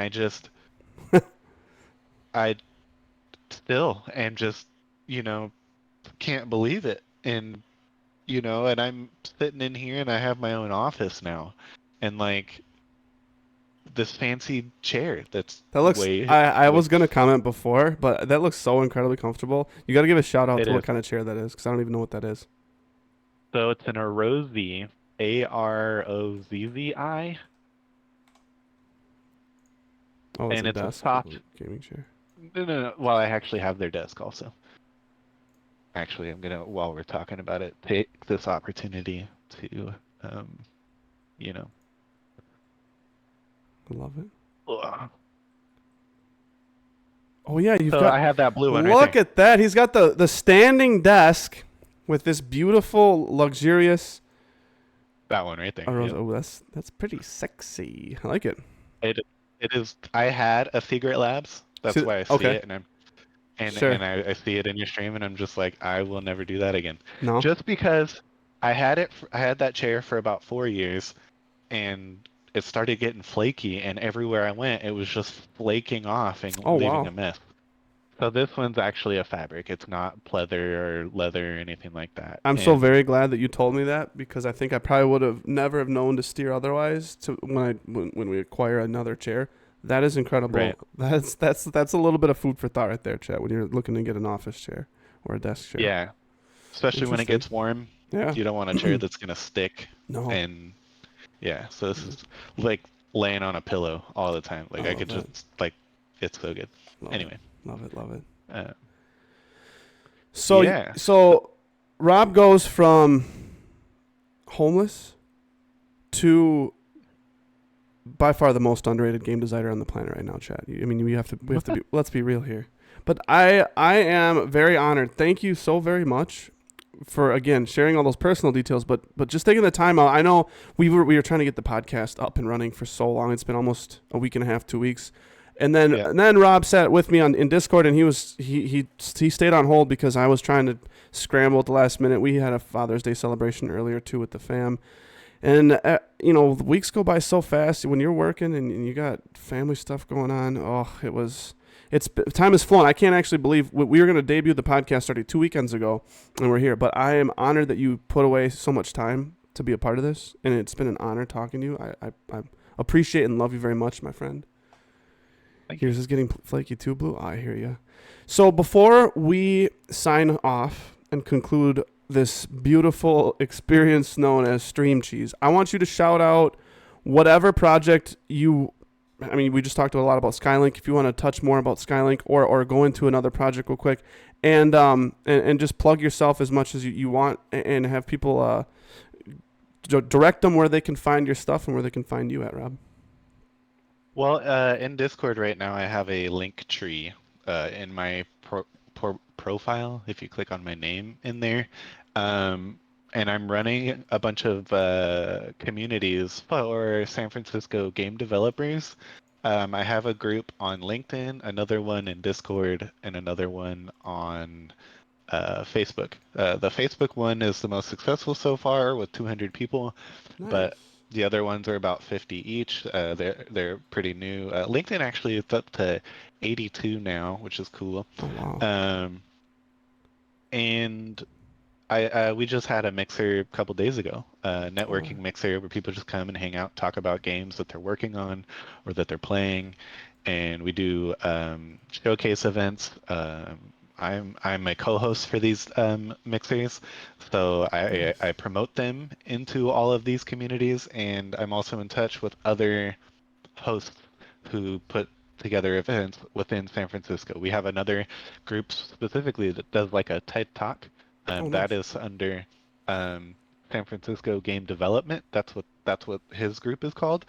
And I've been kind of showing up to his things and trying to San Francisco game development.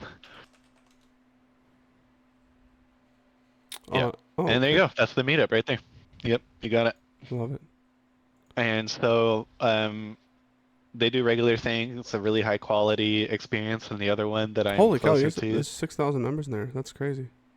Yeah, and he has about 100 people or so show up every time, and wow, usually it's packed. So really good stuff. You learn a lot. Sure. If anybody's in the city, but if you're not anyway, I have the other groups that you can always like poke in, especially in Discord, if you want to learn how to make games. Suggest even as a hobby, like it's super cool when you can prototype something and just be like, here's what I think shooting should be like in Call of Duty, or this is what picking up items should be like, and then you also would probably get so frustrated at how easy it is to do things properly, and then see that. I was just gonna say you have to be super. Yeah, you. If I think anybody with that kind of any kind of a vision would be super critical. It's almost like watching a war movie as a veteran. Like every game you play, I would imagine you're very critical, and there are probably so many obvious things where you're like, man, if you just did this, it would be so much better.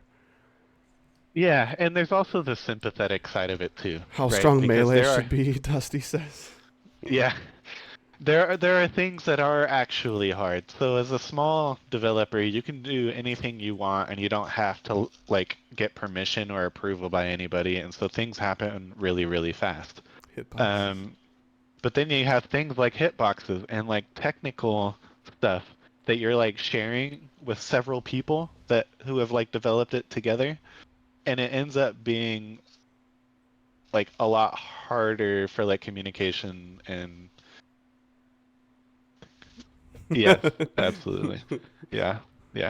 But yeah, that's pretty much all the things. Oh, let me just like lightly touch on these other projects right in front of us. For sure. So this NASA Astrobee project, you guys might not know this, but NASA's ISS does have a little cubic robot that is in that image right there.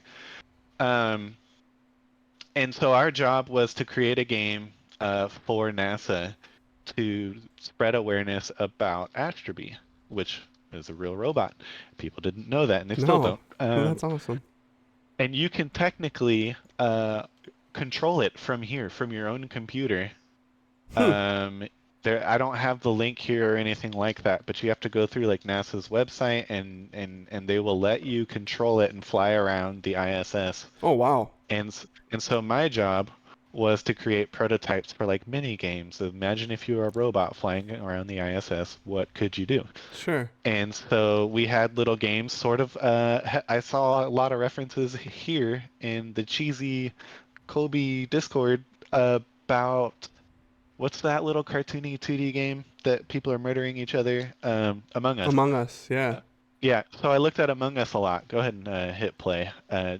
Don't do the audio, just kind of skip through. So this was the version of the game that I made in Unreal, and I did this by myself, and I did all the UI, and you have WASD controls for little Astrobee, and we're using space, like low gravity physics to like handle the movement, and I created like the visuals for interacting with stuff. And you can ascend and descend, and that's why you saw the light shrinking and going up and down. And so this was like basically our pitch to NASA, and like seeing if they liked our direction and if we should just keep going. Right. And so that was a scanner. That was a scanner ability that Pulse was telling you. Scanning like the terrain or what? Yeah. Okay. It was like X-ray. It was like X-ray vision, showing you certain objective items. And so, yeah, it is so cool. And it only took me like 2 days to get that scanner working. But when I did, it was just like another example of what I mentioned earlier about how you could like what you could do. You just learn what you can do, and you're just like, oh, I can make a scanner now with like X-ray vision, and you can do that in any game now. Now that I know how to do that, I could make it for Skylink if I wanted to. Sure. And so yeah, light bulb so idea. you had the ability. Yeah, so you had the ability in this game to go into first person, and you just basically interacted with other like computer modules throughout the station. Okay. And this is just a rough block out of the ISS. This is it is to scale. Okay, I was just By gonna the way, say. it So was. yeah, you have like the exact scaled reference Yeah. model for the ISS then. Yeah. Wow. It was freaking. That was a really cool project, This is and awesome. I believe it is what got me my job. Sure. It was this. It was this and Alien Age. Um, Let's go back. come to fruition and be implemented. Yeah, thanks, Blue. Um, Yeah, it is. It really is so incredible to see. Alien Age, a lot of people say where the success comes from in the game industry is who you know. It doesn't matter what you know. In a Sure. lot of cases, it's who you know. So all of these mixer things that I was hosting as a student came to fruition. I met a producer who wanted to make a game. He had a little team together, but he didn't have a designer. Oh wow. And so they heard that I graduated and they saw how passionate I was at all these mixer events. And they were like, why don't you come work for us? Or why don't you come? And so there wasn't any real pay. I actually saved my paycheck. It was like $14 because we split the profit on Steam amongst all of us. And there was like 15 of us total on this Sure. project. And so that's funny. 3 of those videos are mine at the bottom there. Oh sure. The very last one too is in Unreal. That's something that I've been working on. I actually just posted that one. So your a couple YouTube days link ago. is just WolfTechRob, all one word, correct?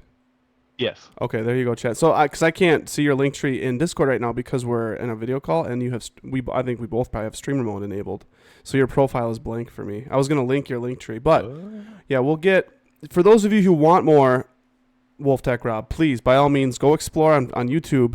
I'm sure he's not hard to find in the other depths of the internet, but !Discord will link here, and then through our Discord, you'll be able to find his Discord, and you can reach out to him personally as well.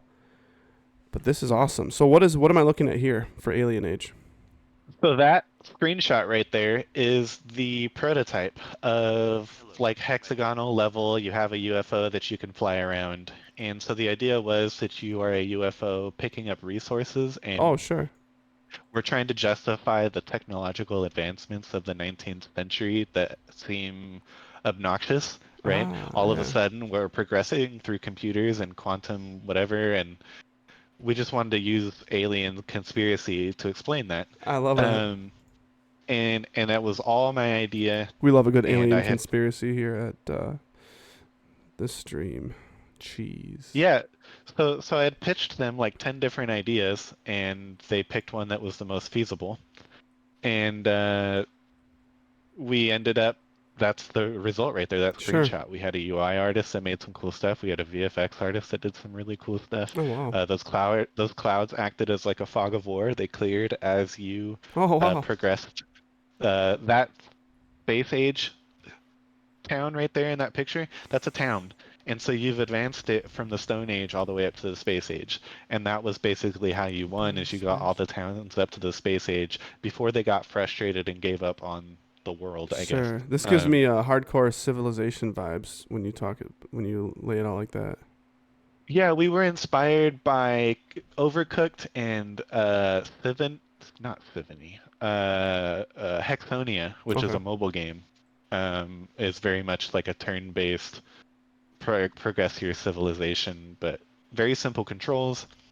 We were gonna allow you to like customize your UFO. We never really got to that, but that was my rough like concept of like this is what the UI could look like. Sure. That was the Alien Age controls and mouse and stuff. I did that in Photoshop. It was a rough mock-up for like style and layout of for like a UI. Yeah. Gotcha. Yep. Interesting. So then when some of these projects come to fruition, then do they not necessarily die, but do they stay stagnant or dormant then once, especially for the company that you're working for, does that project then just stay dormant and then you've moved, like if you have something else that comes across your desk, so to speak, and you have to work on that? Or are you like, I mean, because I would imagine you're still always trying to revisit some of these passion projects, but do a lot of them just stay dormant or no? This one is dormant. Okay. This one it's still live on Steam. I have not like poked them for profit at Sure. all recently, but yeah, it's still up there. It's on Steam. I think it's like $5. Oh wow. I love the Yeah, look of the UI, and I love the look of like just the game brand itself. That's actually super cool. Yeah, nice. Thanks. Yeah. Awesome. Yeah. So that yeah, was so it was a really good project. August to December of 2021. Yep. Yeah. Yeah. Finished it right after graduating. Like I Oh wow. graduated in August, did that, and finished it. And I was purely like documentation too. Like I didn't actually have my hands in that project. Oh, So okay. Alien Age was made in Unity, and I'm just not a Unity guy. Sure. So anytime I needed to prototype something for them, explain how I wanted something to work, I went into Unreal and rebuilt Nice. the game and just was like, this is a recording, this is what I want done, and like, yeah, it was That's really awesome. good. State of Decay. What is this? Yeah, so this Project Decay. project was inspired by State of Decay 2. Sure. So this was my thesis on level design. Yeah, there you go. And I just loved their tutorial a lot. Like this is funny or silly, but I loved the tutorial so much that I was like, I want to recreate this. Sure. And this is me showing a system that I created for power. So you interacted with like power poles to engage different like doors or something. Sure. And you had to repair the poles, you had to kill the AI. And when you killed the AI, they dropped screws. And that's what you needed to repair the power poles. And so this is me demoing the system that I made about how easy it was to hook up. You just drag the power poles onto the screen Yeah.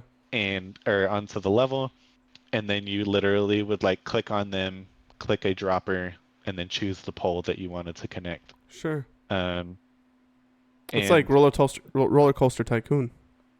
yeah, no, yeah, absolutely. So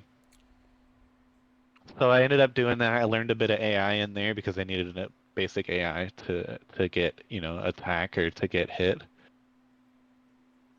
High level programming using Python, C++, and other softwares.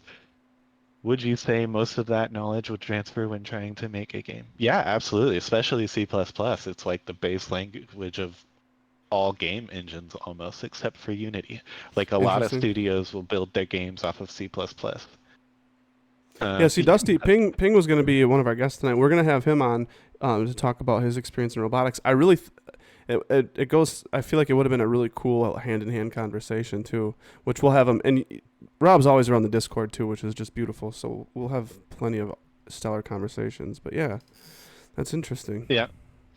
So you're gonna see at some point in this video, you're gonna see the lights, the poles light up. Oh yeah, I was inspired by Dead Space with its like diegetic UI and like in the world space. So look at him move. He's got some shuffling. Every day I'm shuffling. So you got that feedback, and there's also sound effects. You hear like every single time you interacted with the pole.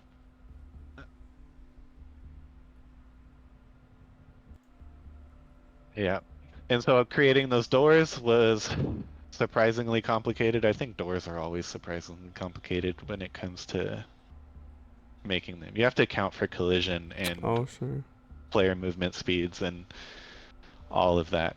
And also that needs power. Like you need to account for players skipping steps and like and so that was like a basic of the tutorial. I hadn't implemented stealth yet. Interesting. And so yeah, when that ship came down, you had successfully called it with that radio signal, and it was. Anyway, I worked on that project for a really long time, and it was going to be something completely different. It was supposed to be like a open world, several cities you had to finish, and like. Is this something that you're still working on? No. I would never want to open that project again. Oh man, it was a lot. And it was supposed to be multiplayer, and I just was like, and I actually had a whole bunch of people lined up willing to work on this project once the school approved me. But the school didn't give me the space to work on it with the other students, and Oh, so sure. everybody just kind of disappeared. And when I realized I didn't have all that help, I just had to come up with this version that you saw right here. Was Sure. just this like linear tutorial that was like, I don't know. It's really a really good challenge to see if people understand your game without you standing there. Right. And that was what this was all about. Then it became a level design challenge. And so later versions of it, I added verticality, so that way you're like going into like valleys and stuff. And Oh, sure. then the final satellite in that thumbnail is actually on like a cliff, and you had to like spiral up, and like then you see the ship falling down like below you and landing on the helipad thing, and it was pretty cool. So yeah, proud of Cool. it, but never gonna work on that again. Keep it away. He says, keep it away. Well, go check WolfTechRob out. Go check out Skylink on Steam. Go check out these other. We're gonna check out these projects on Steam as well. Unfortunately, we have to wrap things up. When I was talking to Rob earlier, we did a little bit of a dry run. We were kind of shooting the shit, if you will, off cam, off stream. And I go, well, probably an hour. You know, we're gonna count for an hour, and we have gone much over. And I am so grateful. Like 2 hours has flown by, and I feel so much more enriched in my life after learning about your life story. And as we talked about before, life's all about perspective. And you guys might have thought it was scripted. I had no idea that Rob came from where he came from. And then when we were talking about the homeless problem and the amount of vacant properties that you can come across in all of America, that was one of the most beautiful segues, because it was unplanned, unpredicted, and unscripted. But thank you so very much, Rob, for spending time with us. Much love to you and your family. I appreciate it. I really do. Thanks for hearing my story. You are very welcome. And we're going to get many games of Call of Duty in, and we're going to get many conversations in outside of the stream, outside of the podcast, and outside of Call of Duty, because Rob is one of the most interesting individuals I've had the pleasure of meeting, and I really appreciate you. Thanks. Absolutely. I'm going to sign off for now. Rob, you take care. I'm sure we'll talk very soon. Peace and love to you, my friend. Bye. Chat, we are now going to go to the bathroom. I have to pee, unfortunately, very badly. I did not want to budge, as Rob really had me enthralled with his story. He is an incredible individual, and I am very grateful that he spent some time here on the Cheesiest channel on Twitch. For those of you who want to stick around, we're going to play hours upon hours of ranked gameplay. We have to get ourselves onto a different sleep schedule. I believe I will be down for Valorant tomorrow, Dusty. But shout out to everybody who came by for the podcast. Much love. I will, we're going to be gaming all night. And yes, Val, I don't know what time though, to be honest, Dusty. We'll have to talk more as the stream goes on. We're going to kind of conclude things here on the podcast. And then I'm going to, come back and we're going to hang out. We'll talk more about that. And if I don't catch you in stream and we don't iron out a time, I'll message you on Discord. I'll DM you. I'm thinking I wanted it to be during the daytime sometime. I don't know when that would actually be, but we'll see. It might end up being part of the evening stream tomorrow. So we'll see. Man, chat, I'm blown away. Rob is an incredible person. That's awesome. Till like noon? Sounds good. Well, I won't plan on playing then before noon for sure. Are you going to be online hanging out immediately after that? Or are you going to be kind of just... Much love, Rob. Are you going to be kind of just chilling until the evening? I guess what time works for you, brother? Hanging? Sounds good. Sounds good. Well, I'll be right back, chat. We had fun. The first podcast is in the books. We're going to chop it up and hopefully plug it into YouTube here within the next day or two. Woo! We're going to put that in there too. I had a tickle in my throat and some snot in my throat, and they all went back at once. But for now, we're gonna let y'all go. I hope you guys have a wonderful rest of your night. Stick around if you want to hang out on Twitch in the live stream. We will be live for another at least 3 or 4 hours If we get enough caffeine in us, we may just stream until the break of dawn, yo. We will be back on here, streaming here shortly. I love y'all. Don't touch that dial.